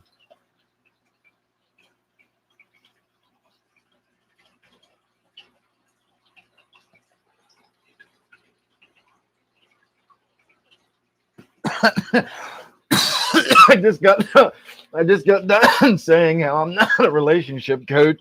I said I'm not a conversation coach. I'm just learning this stuff myself as I go along. It's probably the reason I'm talking about it. These are new awarenesses I'm coming to about how to cope with society. There's an old phrase out there, you go along to get along. And I still disagree with that because that usually references when everybody else wants to do something, even if it's something you don't. You just go along with the group so as you don't rock the boat, you don't make trouble and that sort of thing. And that's fine if I want, to go to Italian for dinner and everybody else wants to go to a burger joint, fine. If everybody else wants to go to a burger joint, I'll go to a burger joint. Accusing somebody being a witch and setting up a fucking fire with the pole in the middle, and just because the whole crowd has got their pitchforks and torches doesn't mean I'm going to go along to get along, in that circumstance. So even the whole going along to get along thing for me is all completely situational. It depends on go along with what. There's a lot of things I see society go along with that I want no part of, and I'm not going to pretend I'm going along with. Other things are fine. I'll go along with that. Whatever. It doesn't matter to me one way or the other, The point is you got to pick the ones that are important and the ones that don't fucking matter. That's where a lot of people seem to go wrong. They pick the ones that don't fucking matter and act like they're important. and ignore the shit that really does matter. And so that's another reason I always feel crazy, because I feel like I'm living in a different world than most people.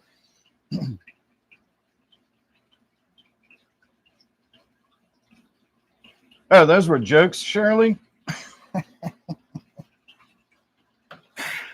I knew they were jokes. I never laugh at anybody's jokes unless they're funny.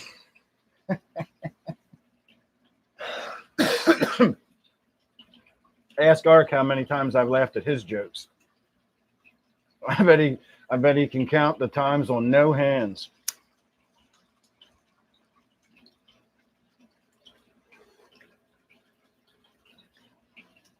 I do laugh at my own jokes, though. I'm one of those people. Cyclops Monkey, how are you? Can you keep 5 Azurus dart frogs in the same terrarium if it is large enough? You'd probably be better off asking Zini that question. I have no idea what kind of frogs they are, and I don't really have any experience with terrestrial frogs. I've got limited experience with aquatic frogs, but I've never kept like terrestrial frogs in a terrarium environment. It sounds awesome, but I've never done it. Zini, I know, is into frogs, so he might have more information than that than I would.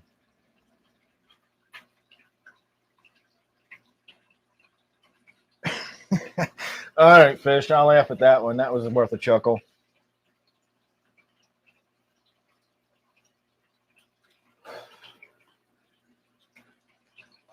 There's I can't even remember where it's from now. Every time somebody says something like that, Ark, I always want to say I'm laughing on the inside. It's from some sitcom back in the 70s. It might have been like Welcome Back, Kotter, or one of those. And I think, and this could be false memories, I think it was Stephen Wright, the comedian that's like super dry when he gives his deliveries and everything. Again, I'm going to say probably Welcome Back, Kotter, because he was like a part-time, he was a teacher. The premise of the show was he was a teacher, but he was also a stand-up comedian in his spare time and everything. And so he's always telling jokes and testing material. And like this dude never laughed at his jokes. And when he finally said something about it, the guy kept saying, like, I'm laughing, I'm dying, it's killing me. Like on the inside, I'm just not showing it. And at one point he's like, could you try laughing on the outside? So again, I don't remember what that was from. Don't quote me on the Welcome Back, Kotter thing, but I think it might have been that show. But every time somebody says something like that where I didn't laugh, I always want to just say I'm dying on the inside, but I just assume nobody will ever get that reference. So I never make it. But now you all understand it. So if I ever do make it again, there'll be a quiz. Sugar Horse, how are you? Oh yeah, I got a whole bin back here. I'm assuming you're talking about these, and if anybody else doesn't know what you're talking about, I'll bring in some to show you as an example. In my early days, to save money, instead of buying expensive bio balls and biomedia and stuff like that for my filtration, I bought these, and I stuffed these into my canister filter instead of the ceramic rings and all that kind of stuff, and they work just as good. You may have to get in there and clean them out a little more frequently. They tend to get a little clogged up, and if the water's not flowing through them, it's not really doing a lot. But functionality, they work perfectly. So you can go to the dollar store and get like a 4 or 5 pack for $1 or $1.25 or whatever they cost nowadays. And boom, you've got perfect biomedia. You can stuff them in the back of a hang on the back filter if you wanted. If you needed a little extra biofiltration, you got that gap behind the filter. You put 1 or 2 of them in there, and you got extra biofiltration. Of course, you have to give it time to cycle in and everything, but it works perfectly for the biofiltration.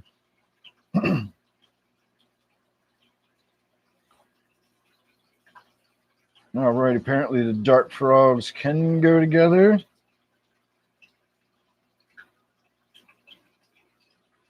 See, that's how I feel, Shirley. I was going to call you moneyless.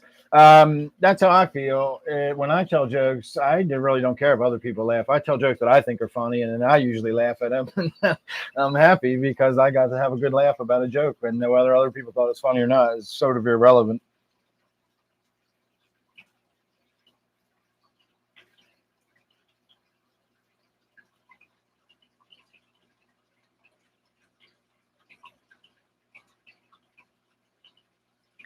$4 for one. Wow.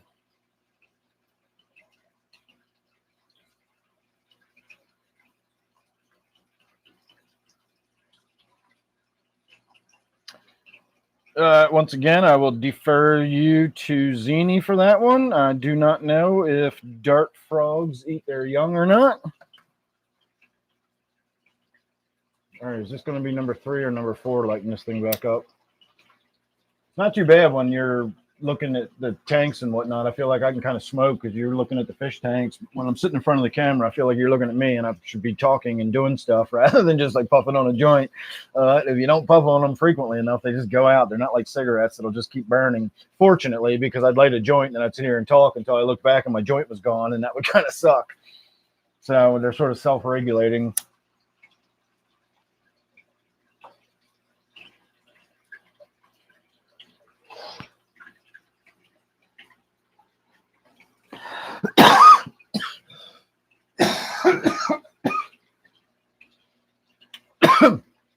I read a comment under a video today that once again makes me question humanity, and I'm going to share it with you.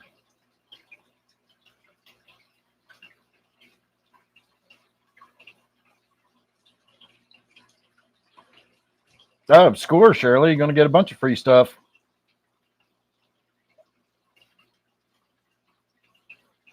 Most of my canister filters now have either bio balls or ceramic rings or a combination of the two.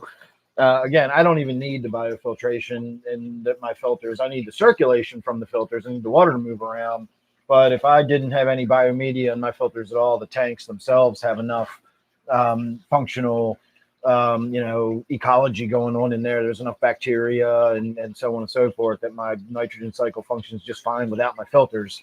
So I don't stress too much about the biomedia. When I first got started, I was under the misimpression that you couldn't have too much biomedia, and I would just like pack my trays full of it. The reality is there's a finite amount of waste that needs to be processed, and therefore there's a finite amount of bacteria that is needed to break that down and process that waste. If you've got excess room for bacteria to grow on, it would be like having an apartment building that's got 50 tenants and 50 rooms. You could build an apartment building that's got 500 rooms, but you've only got 50 tenants. And so you don't, like, what's all that extra room doing? You may be able to put a few more in there or something like that, but for the most part, it's just unnecessarily wasted space. You only need enough. Not only do you only need enough biological material to process the waste, you're only going to have enough biological material to process the waste. It's a self-regulating process. If you have more waste going into the tank, those cultures will grow and build because there's excess food. But if there's not excess food, you're not going to get continued growth of those colonies. They're going to sort of top out at where there's a functional balance between the amount of food available versus the amount of bacteria to eat it, in simplistic terms. And so having a canister filter that's got 16 pounds of bio rings in there, and it's a 125 with a dozen fish in it, why? There's no point for that. One bag of bio balls on one tray, and then you can make the rest of it filtration, mechanical filtration. And then, of course, again, if you've got a tank that's full of plants and rocks and birds and things, you'll develop your biological cultures within the tank itself. And so how much filtration, biological filtration, you've got going on in the mechanical filter, you really don't need a lot, at the end of the day. And so I went from packing my trays full of bio balls, like you could barely close the thing. I had so many bio balls and ceramic rings and shit in there. Now I have a pack or two in each thing. And then the rest, I just put either a little bit of, I usually put a mesh bag of crushed coral. So I'm always dissolving a little bit of calcium carbonate into the tank. It, gives me good buffer, keeps my pH stable, but doesn't overdo it. It keeps it at around neutral. And that's about it. I don't have a lot of stuff inside my canister filters. I just don't really need it. And I never run carbon.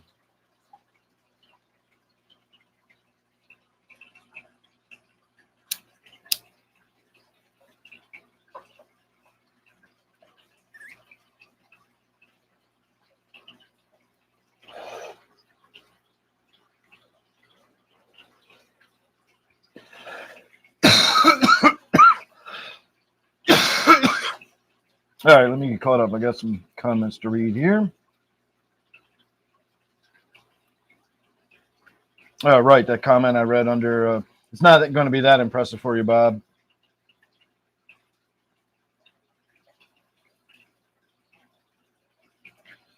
What plants are good to use to handle the temperatures that discus like? My discus are at 79 degrees, and all of my plants do fine. If you're going to keep your discus at really high temperatures, I really don't know what to tell you. I don't have any experience with high temperature tanks or plants that can survive in high temperatures. I don't think it's necessary. In fact, I know it's not necessary to keep your discus at high temperatures. If you want to, you can. If you got young ones and you want them to grow up really big and you're going for that maximum size, then you're going to want to have nice warm temperatures, give them a lot of protein. But as far as the necessity of keeping the discus at that temperature, you can keep them at 79, 78, 79 degrees. They're fine. I've never had any issues with any of my discus, and they've never been kept over 80 degrees. What happened to the stream tour? What stream tour is that?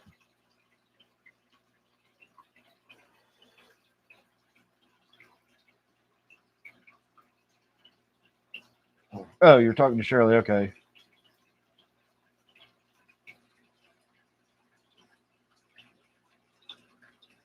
All right, Dade. I'll see you later.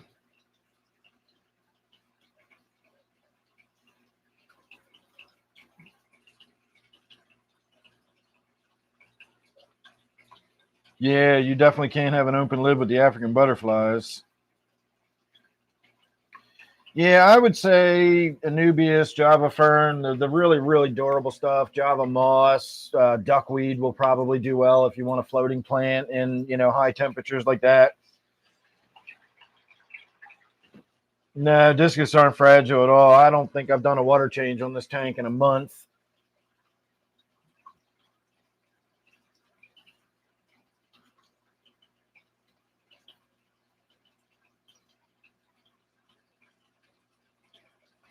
Oh, happy birthday, superstar. Nice. 16. God damn. They do grow up fast. So I was watching this movie tonight. It was an old 60s adventure type movie. Doug McClure and Peter Cushing were in it. And it was, what was it called? It wasn't Journey to the Center of the Earth. There was a bunch of these fucking Journey to the Center of the Earth style movies. It was one of them. I can't remember what the hell it was called now. At the Earth's Core, maybe. And so, it's campy as hell. It's cheesy as shit. The fucking sci-fi special effects were ridiculous. It was super low budget. It's everything I expected it to be. I know what that movie is. And so I started reading through the comments, and of course you got the sentimental kind of comments and the people that are just saying how much they love these old movies, or they're telling the story about how they first saw this when they were 9. They went, their dad took them to the theater, whatever. You got all those kind of comments, which are just fun to read. They always make me smile when I read stuff like that. If it's something I remember from when I was a child, I can relate to a lot of the comments. I read a lot of the comments under the Doctor Who's and stuff, and you get a lot of that.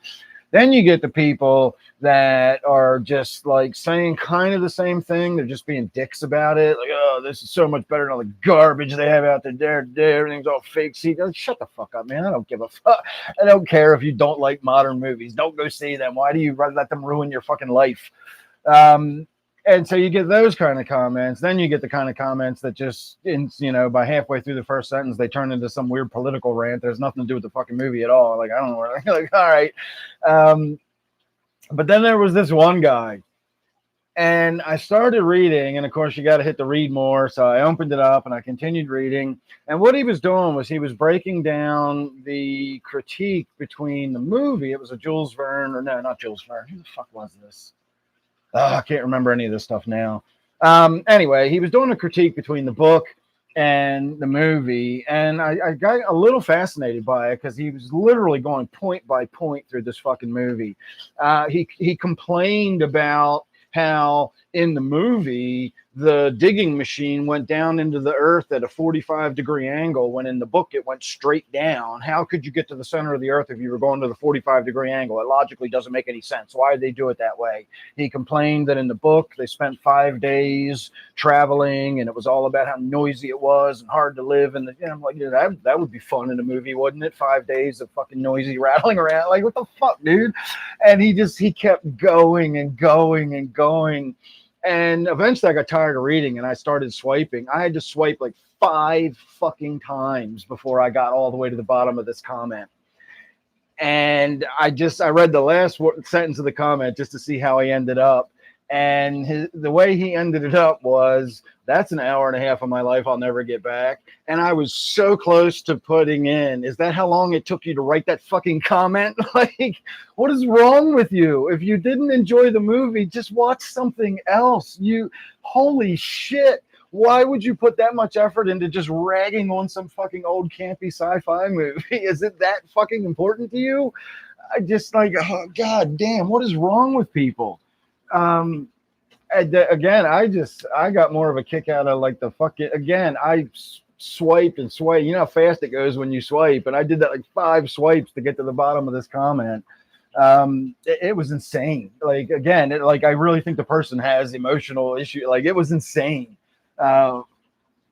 But man, that they were really fucking triggered by an old Peter Cushing movie. I thought it was fucking great. I enjoyed the hell out of it. It was campy as hell. At one point, with all these prehistoric creatures and whatnot. There was this giant thing. It looked like a toad or a frog or something. Who knows what it was supposed to be? It had big fangs. And it was breathing, like blowing flames, like a napalm flamethrower, like 100 yards of fire just shooting out of its mouth. And Peter Cushing rigged up a bow and arrow, and he was standing on a cliff shooting at it, and he finally hit it in the neck, and the frog screams and falls off a cliff, and when it hit the ground, it fucking exploded. And I mean, like, exploded, like the movie explosions where they use the gasoline, and it's a big fireball. And so I don't know what was inside that frog, but man, it blew the fuck up when it hit the bottom of that cliff. Fantastic. Like, what the hell were you expecting this movie to be? But yeah, some people are just not well adjusted. That was a wild comment. No, it wasn't The Land of Time Forgot. That's one of them, and that was Doug McClure. Let me just look on my phone and just see what the fuck it was. And it wasn't Jules Verne. It was one of those other early science fiction writers that I can't remember his fucking name now. He goes by 3 names. All right, so I was watching the War Games. All right, how far back was I watching that? It was At the Earth's Core is what it was called. Let me pause that before you hear it. 1976. Murderous monsters, scantily clad prehistoric playmates, and a telepathic pterodactyl inhabit the center of our world of this colorful fantasy adventure about a manned drill craft boring its way to the center of the earth, starring sci-fi superstar Doug McClure, The Land of Time Forgot, Peter Cushing, Scream and Scream Again. This is the last movie Peter Cushing did before he was Moff Tarkin in Star Wars. And Carolyn Monroe, the Black Cat. Carolyn Monroe is apparently the sexy cave girl. The subterranean chiller is most endearingly whimsical entertainment on or under the planet's surface. Anyway, blah, blah, blah. It just goes on and on.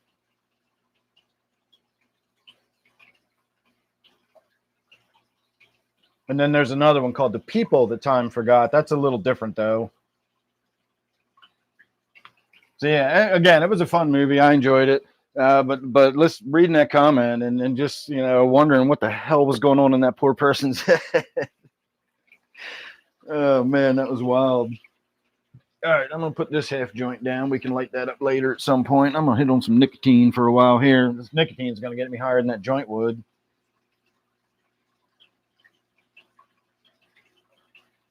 Let's see.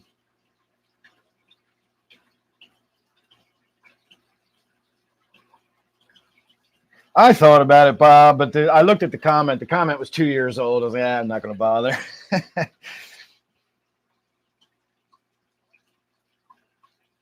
Nope, no new fish.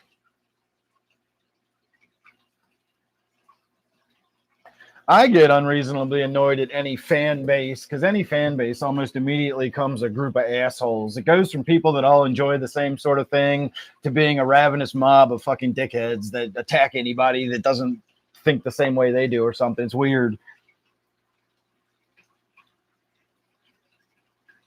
Watching Doctor Strange. Nope, they were no. Well, the dinosaurs were all naked, so I wouldn't call that scantily clad, but sometimes scantily clad's better than naked.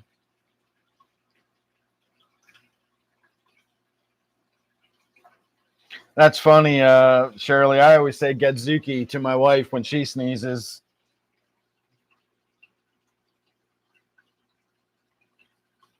I don't say anything to anybody when I'm out in public if somebody sneezes. I'm not required to respond to somebody else's bodily function. I don't give a fuck if they sneeze. Am I supposed to comment if they fart? It just somebody sneezed. I don't have to fucking respond to that. But I do say Gedzuki to my wife when she sneezes.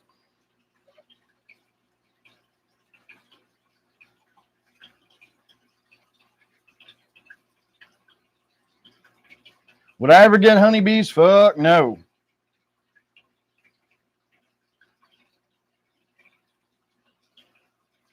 The discus are laying low. I've actually got 3 of them right here. There's one hiding right there. They hang out. You know, you can see there's plenty of space for them to not be seen if they don't want to be. I was commenting on Friday night that if it's not feeding time in this tank, you might think there's no fish in it. It's hard to believe there's as many fish in this tank as there are, and they're as large as they are and as colorful as they are. But when they don't want to be seen, when they're just doing their thing, hanging out, it just kind of looks like an empty tank. Now, my other 125, that one can look empty when I'm near it because they all disappear. But when I'm not, they usually do what they're doing now. I know it's kind of far away, but you can see how they're all just sort of grouped into a nice little school there, and they're all facing that way. It's because of the flow of the tank. They're facing upstream into the current, basically.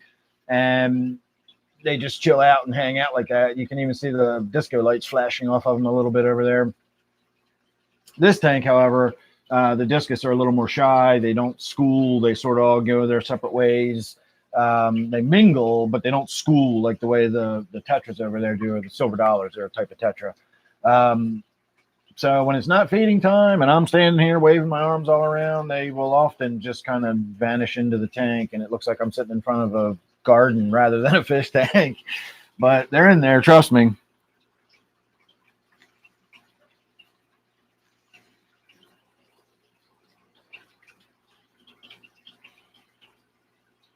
TEW. What are some plants that fish will not eat? Depends on the fish. In my experience, I've never seen anything that my silver dollars, they eat my anubias. If they'll eat anubias, I don't know what they wouldn't eat. As far as like in the way that there are some plants that are deer resistant, like deer don't eat those kind of plants, and most animals avoid them because they have toxins in them. In a terrestrial sense, I don't think there's anything like that in the aquarium hobby for fairly obvious reasons. You don't want to put something that's potentially toxic to your fish in a tank where they might eat it. Whereas you definitely want to put shit that's toxic to deer in your garden and hope they eat it. So I don't think there's anything that they can't eat, but I have definitely heard that fish and animals and whatnot won't eat pothos because pothos isn't poisonous, but it is it's got ciliate in it, or little, it's basically like little tiny shards of glass is what it ultimately breaks down to. And if you eat it, it can get your mouth all scarred up. It can irritate your digestive tract. It's problematic. Your pets aren't supposed to chew on pothos plant and so on and so forth. My assumption is that if they ever did, they'd only do it once and they'd know, don't eat that shit anymore, because that was, unpleasant. So I've never worried about it. It's not actually toxic. It's not going to hurt your pets in that sense if they do eat it. But my goldfish eat the shit out of that. And even in my silver dollar tank, the silver dollars eat the shit out of the pothos plant. And it's not like they ever stopped. They've always eaten it. They get chewed up in those tanks. My goldfish and my koi, they destroy pothos plant. So I don't know of anything that fish won't eat.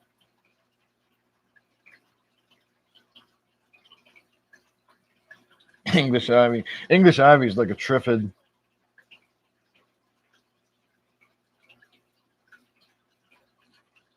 You're quite welcome.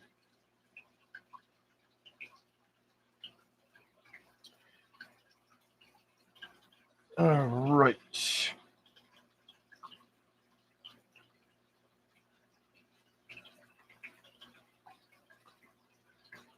Yeah, I like my silver dollars a lot.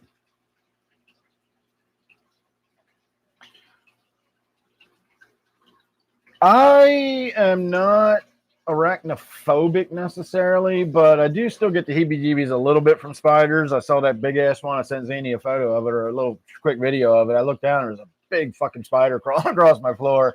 It was one of the big, it looked like a little miniature tarantula. It was one of those big fat bodied ones with the short legs, and it was just like walking. Um, I don't mind little spiders here and there, and the cellar spiders all in the basement. I don't even mind the big ass Dolomites. They're fucking 5-inch leg span or 6-inch leg span.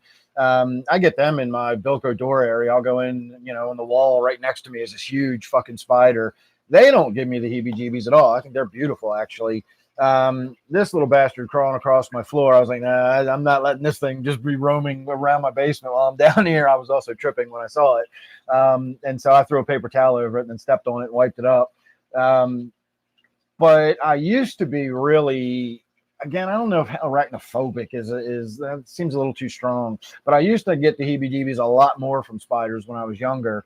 And I got what I thought at the time was a brown recluse bite. It turns out later it was just a staph infection, and it was just improperly treated. And so while I was thinking, I didn't learn about it being a staph infection until years later. But it actually reduced my fear of spiders. You'd think an experience like that, and believe me, it was a terrible fucking experience. It lasted an entire summer. It was a terrible experience. Like my leg was black, skin was just falling off my leg. It was nasty.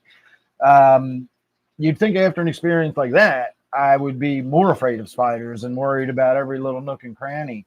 And what it did was it made me realize, like, this is, first of all, very unlikely to have happened. Brown recluse bites are rare.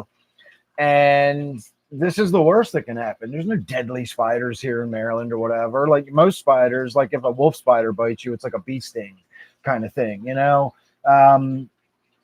I've never been bit by a spider in my life. It made me realize, like, this is not that big a deal. It's not that much to worry about, even after that terrible experience I had, which again, I thought was a brown recluse bite. Now that I know that it wasn't even a spider bite at all, I'm even less worried about it. Now, having said that, if one of those giant fucking Dolomites spiders ever jumped off the wall and landed on the side of my face, I'd probably scream like a fucking girl and run out the door. But I think most people would probably react that way if you had a spider the size of your hand jump onto your face. I think that's a reasonable reaction to have.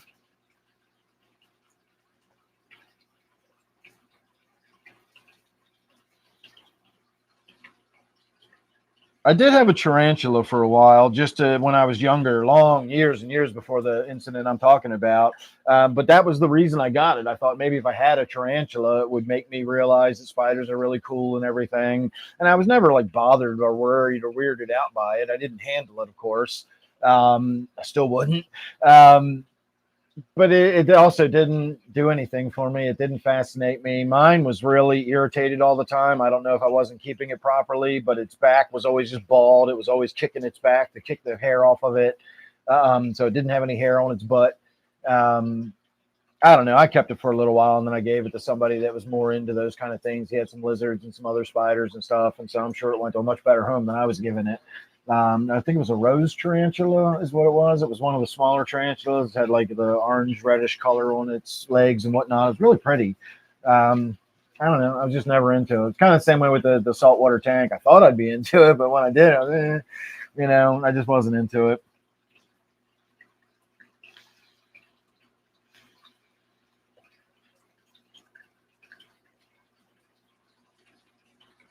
Yeah, brown recluses are bad. That's why I thought I got bit by. I got a big fucking hole in my leg too, where the infection was.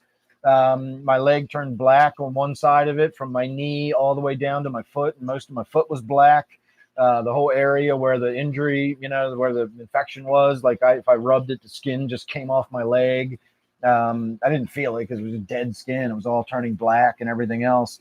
Eventually, they had to lance it open and pack it full of gauze. They put about a foot of gauze in the hole they cut, and they let it heal open so that it could weep and all the shit could come out of it. And it was fucking nasty. Probably one of the most painful things I've ever experienced. It was on par with my broken ribs as far as the pain. I literally had to crawl on my hands and knees. I couldn't even stand upright because the blood going down into my leg made it hurt so bad from the throbbing that I always had to keep my leg elevated.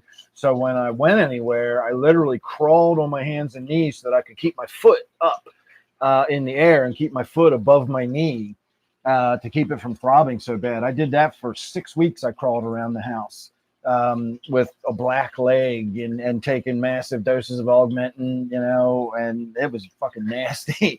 And again, they thought it was a brown recluse bite, but now looking back and looking at the pathology of it, how it developed, the time period that it took to spread and how it looked and everything else, it was very clearly a staph infection that I got in my skin, which again can be equally as deadly. I could have lost my leg. They might have had to amputate from above the knee if I'd have waited much longer. It was pretty nasty. But yeah, brown recluses are no joke for sure. But their bites are still rare. It's a shame your friend got bit by one, but that's still a rare event. And so me having a greater fear of spiders is, that's just not a rational fear. It's just highly unlikely. I'm far more likely to get hit by a falling branch in my yard on a windy day than I am ever to get bit by a brown recluse. So again, it's a matter of worrying about the things that are worth worrying about versus the things that aren't. I have no idea, Bob. It just started out one day. I just had this itchy spot on my leg and I just wouldn't stop itching. It felt like it was under the skin. And after a couple of days, I noticed that it looked like two little red dots right next to each other, which is what gave me the impression that it was a little spider bite. From there, it started getting red, and then the redness just started getting bigger and bigger. And within about a week or so, it was about the size of a dime. And see, this is where I knew it wasn't a brown recluse. Within 24 hours of a brown recluse bite, if it was on your shoulder, you'd have a big patch of black. It's very fast acting, venom when they bite you. This was really slow to spread. And it took a couple of weeks, but eventually it was about the size of a silver dollar. And the middle of it was starting to turn black. And it was starting to go from being itchy to being really painful. And so I went to the doctor and they gave me antibiotics. They figured it was just some kind of bug bite or something. And they put me on a 2-week course of just regular old antibiotics. And I took them. Everything was fine. The redness went away. The black spot in the middle went away. And it looked like it was gone. And the moment I stopped taking the antibiotics, it just came back, but it came back really fast. And by the time I could get back to the doctor a few days later, it was, a black spot the size of a softball. And, at that point, I had gone to a different doctor and they treated it differently. That's when they lanced it open and did all that kind of shit. And they put me on augmentin for 30 days, which is a really powerful antibiotic. And eventually that blackness spread to, again, just under my knee. I'm going to show you my sexy legs here for a minute. The bite was down here on the inside of my leg.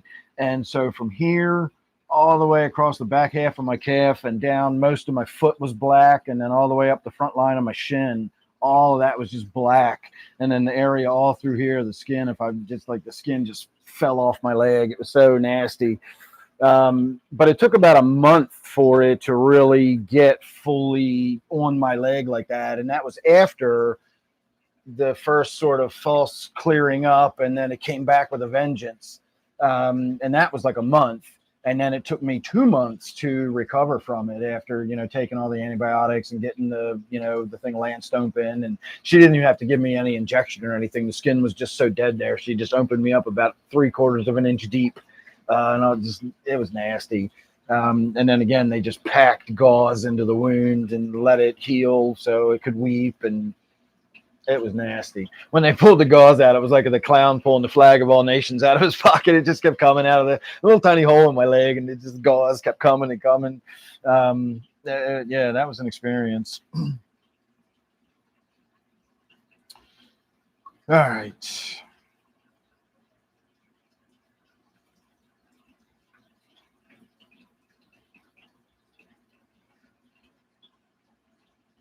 Yeah, I'm going to start winding down myself. It is 10 o'clock.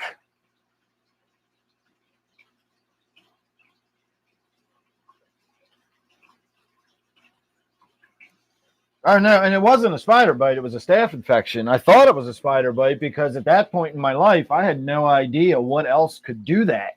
I'd never seen what a staph infection could do in your skin. Again, it was more than a decade later. I just happened to see, I don't know if it was in a video or something, but I saw a picture of a staph infection and I was like, that looks exactly like my fucking leg looked.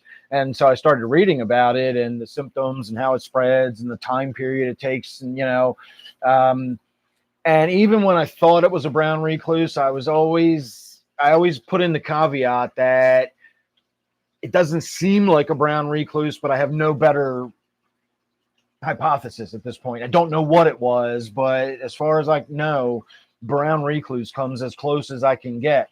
But I always understood that a brown recluse happens fast, and mine happened very slowly. And so I was never really satisfied with the brown recluse thing. It was always kind of a mystery. And then when I saw the staph infection thing, I was like, oh, mystery solved. That's what it was. I had a fucking staph infection in my leg, not a brown recluse bite. It was a staph infection. Who knows how I got it? A little scrape or scratch on the skin, a little bit of staphylococcus, bacteria got in there and started growing, and I had a staph infection. And it'll just grow inside your body, and if it gets into your blood, like it can be really bad. I really should not have waited as long as I did. I just kept thinking it was going to clear up. I thought it was like a bee sting. It's going to get red and swollen for several days, and then it'll start going the other way and getting better. And it didn't. It just kept getting worse and worse and worse, and then started getting painful. And, that's when I went to the doctor for the first of 3 times. I actually went 3 times. I went to my doctor twice, and it still kept getting worse. And that's when I went to somebody else that actually, lanced my leg open and treated me differently. So yeah, that was a long time ago too. Now probably 2005, maybe in that neighborhood. I'll say circa 2005.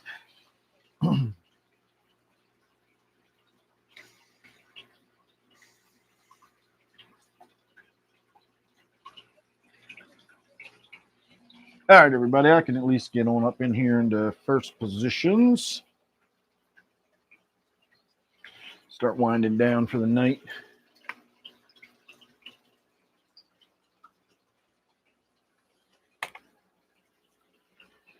All right, let me see what we got going on here. Oh, you know what? Let me put this light up before I dunk my head on it tonight. Yay, I remembered once. 8 times out of 10, I dunk my head on that thing before I remember it's there.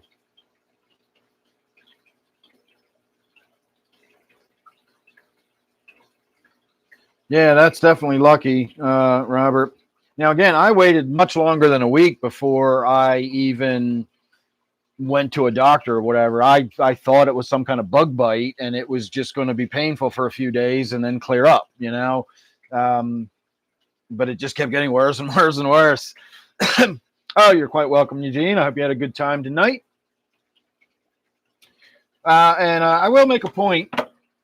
I'm usually pretty good at catching that when I knock it down, but I lost it tonight. One of these times it's going to end up in the pond. I already lost one in the pond. Just because of the reaction I got the other night from that person who, got all pissy because I said I wanted people to interact with me and participate, etc. That does not in any way mean that everybody has to participate. If you just want to sit and watch, you're certainly welcome to do that. But I'm just asking somebody, I don't care who it is, but just throw a comment out there, ask me a question or whatever, just to keep the conversation moving along.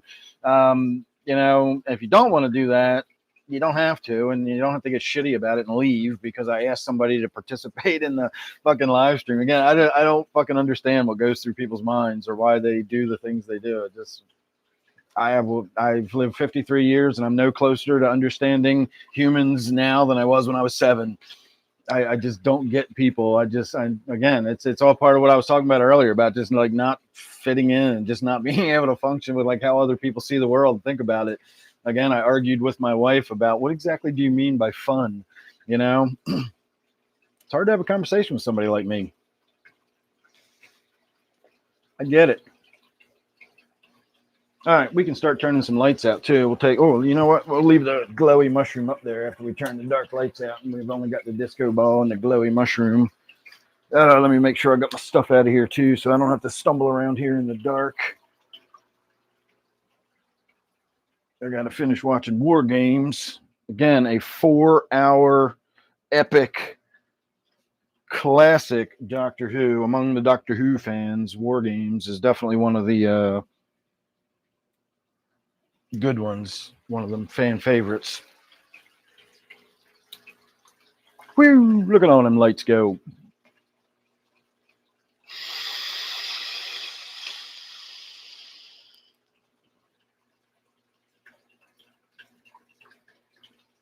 Whee.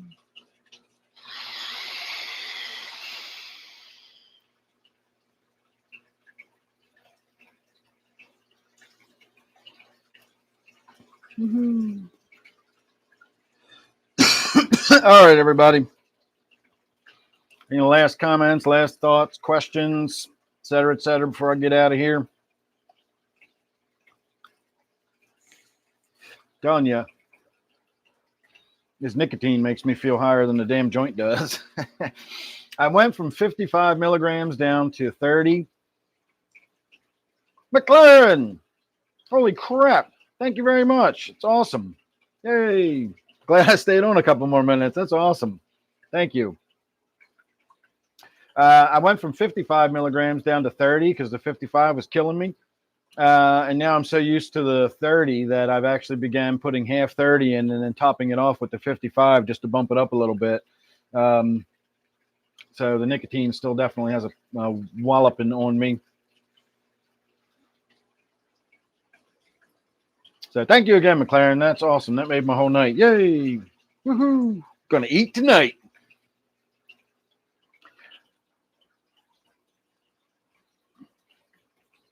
Yeah, it's definitely a different vibe in here when the lights are out and all you get is the all you get is the disco ball effect. Have a look at the pond.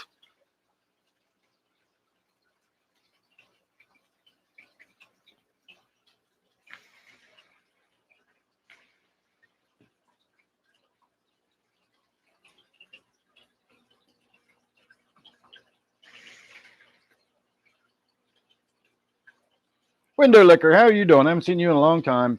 If you're asking how my weed plants are doing, my weed plants are doing great. I finally got on top of those mites and stripped everything down, cleaned everything out, waited 2 weeks, and started back up. And so far, so good. I do have some one plant in my vegging section, and I started noticing some spots on the leaves that look like bug damage. So I got out my microscope, took a leaf, looked at the damage.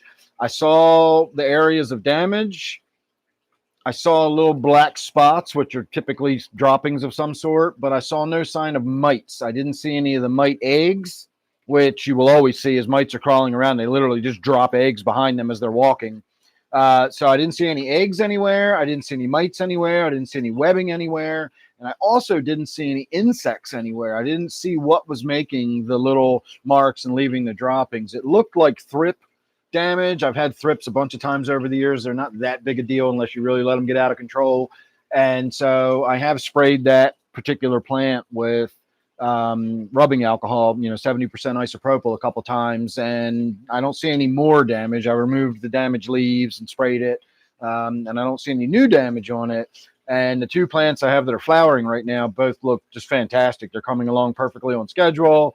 Some of the bottom leaves are starting to fade and lose their color, but we're getting down into the last few weeks. That's normal for it to start, pulling its resources and, taking some nutrients out of the leaves and packing them into the buds. That's what I want. So everything else looks great, but I possibly had some thrips on that one plant in the vegging section. So, God, I hope I don't get the mites back. I don't want to go through that again. Eyeball, how are you? I was just thinking about you the other day too, wondering how you were doing. You were coming in hot at the last second. We were just about to get out of here, but I will say, hey, give you a moment to say hello and how you doing and all that stuff. In fact, I'm going to go get a swig of my iced tea. while you're doing that.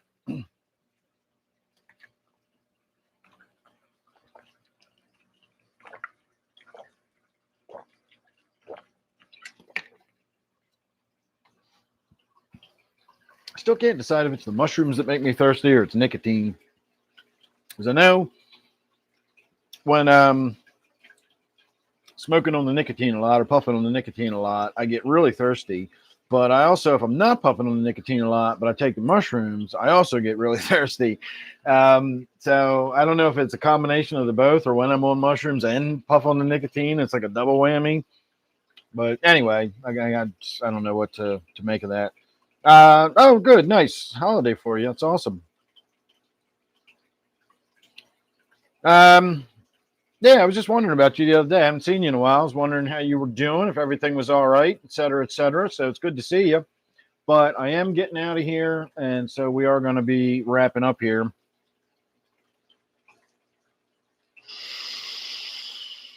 No, I've never done the ladybugs. That's not really a viable solution for an indoor grow environment. I don't want to release a bunch of other bugs into the room. And it also doesn't really work like that. Oh, nice. My wife actually harvested some herbs that she grew. I can't remember what it was. I don't think it was basil. I don't think it was oregano either. Maybe it was thyme. Whatever it was, I walked in the kitchen and she's like, "Here, smell this." And I was like, "Man, that smells really nice. They're really, really fragrant." And she said she got it from the yard, so she must have been growing it somewhere out in the garden. So that is awesome. But with the ladybugs, the way ladybugs work is it works well in an outdoor like garden environment. If you're having problems in your garden and you want to deal with the ladybugs, releasing 500 or 1,000 ladybugs into your garden means they're just going to spread out and go all over the place, and a lot of them are going to find homes and they're going to settle in, and you're now going to have all these predators that live in your garden. If I released a bunch of ladybugs into one of my tents, within a day or so, most of them would just be dead. It's not a good environment for them to be in. It's not where they're going to live and thrive and find homes. It's not like the way people take goats and you can, rent goats for the afternoon and somebody will let them, go in your back lot and eat all the bushes and stuff like that for you. And then they take them home at the end of the night. If you release a bunch of ladybugs into your tent, you just got a bunch of other bugs in your tent. They're going to be looking for ways to get out of the tent rather than trying to find food or whatever. Some of them may eat some of them or whatever, but it's not going to be like this swarm of ladybugs goes in and cleans my weed off and then flies outside for me and goes away when they're done. So it's never really been a viable solution to release a bunch of ladybugs into any of my tents. The only way I finally got on top of them was literally just getting rid of everything, spraying down all my tents with alcohol, letting them sit for a couple of weeks, completely shut down. And eventually they all went away and died off, and I was able to start over with fresh plants. I bet that smells great, Eyeball. Our house kind of smelled like an Italian restaurant the other day. My deer repellent has a whole lot of garlic in it, and I had to, we have to spray our property too now because of the deer damage is getting so bad around here that we get them moving through our yard. And we have a veritable smorgasbord for them. They can spend days in our yard eating stuff. And so when I spray, it's a lot and all around the house. And then for the next 2 days, the house just smells like garlic. So it's not terrible. I'm used to it, but it's not a pleasant smell either. It's really strong and garlicky. So anyway, I'm going to call that good and say that's a night for me. If you're not already a member and you'd like to be, it's $2.99 a month, and that will get you access to Wednesday's members only live stream and my Discord server. So I will be back on Wednesday, of course, for my members live stream. Everybody else, I will be back next Friday at 8 p.m. Eastern time. Remember, you've probably already figured out we've got the time change and all that. So remember, next Saturday or Friday night, 8 p.m. And, of course, next Sunday night at 8 p.m. So good night, Eyeball, Robert, Art, etc., etc. I will see some of you on Wednesday, and hopefully I'll see the rest of you next Friday. Thanks for hanging out with me, and good night.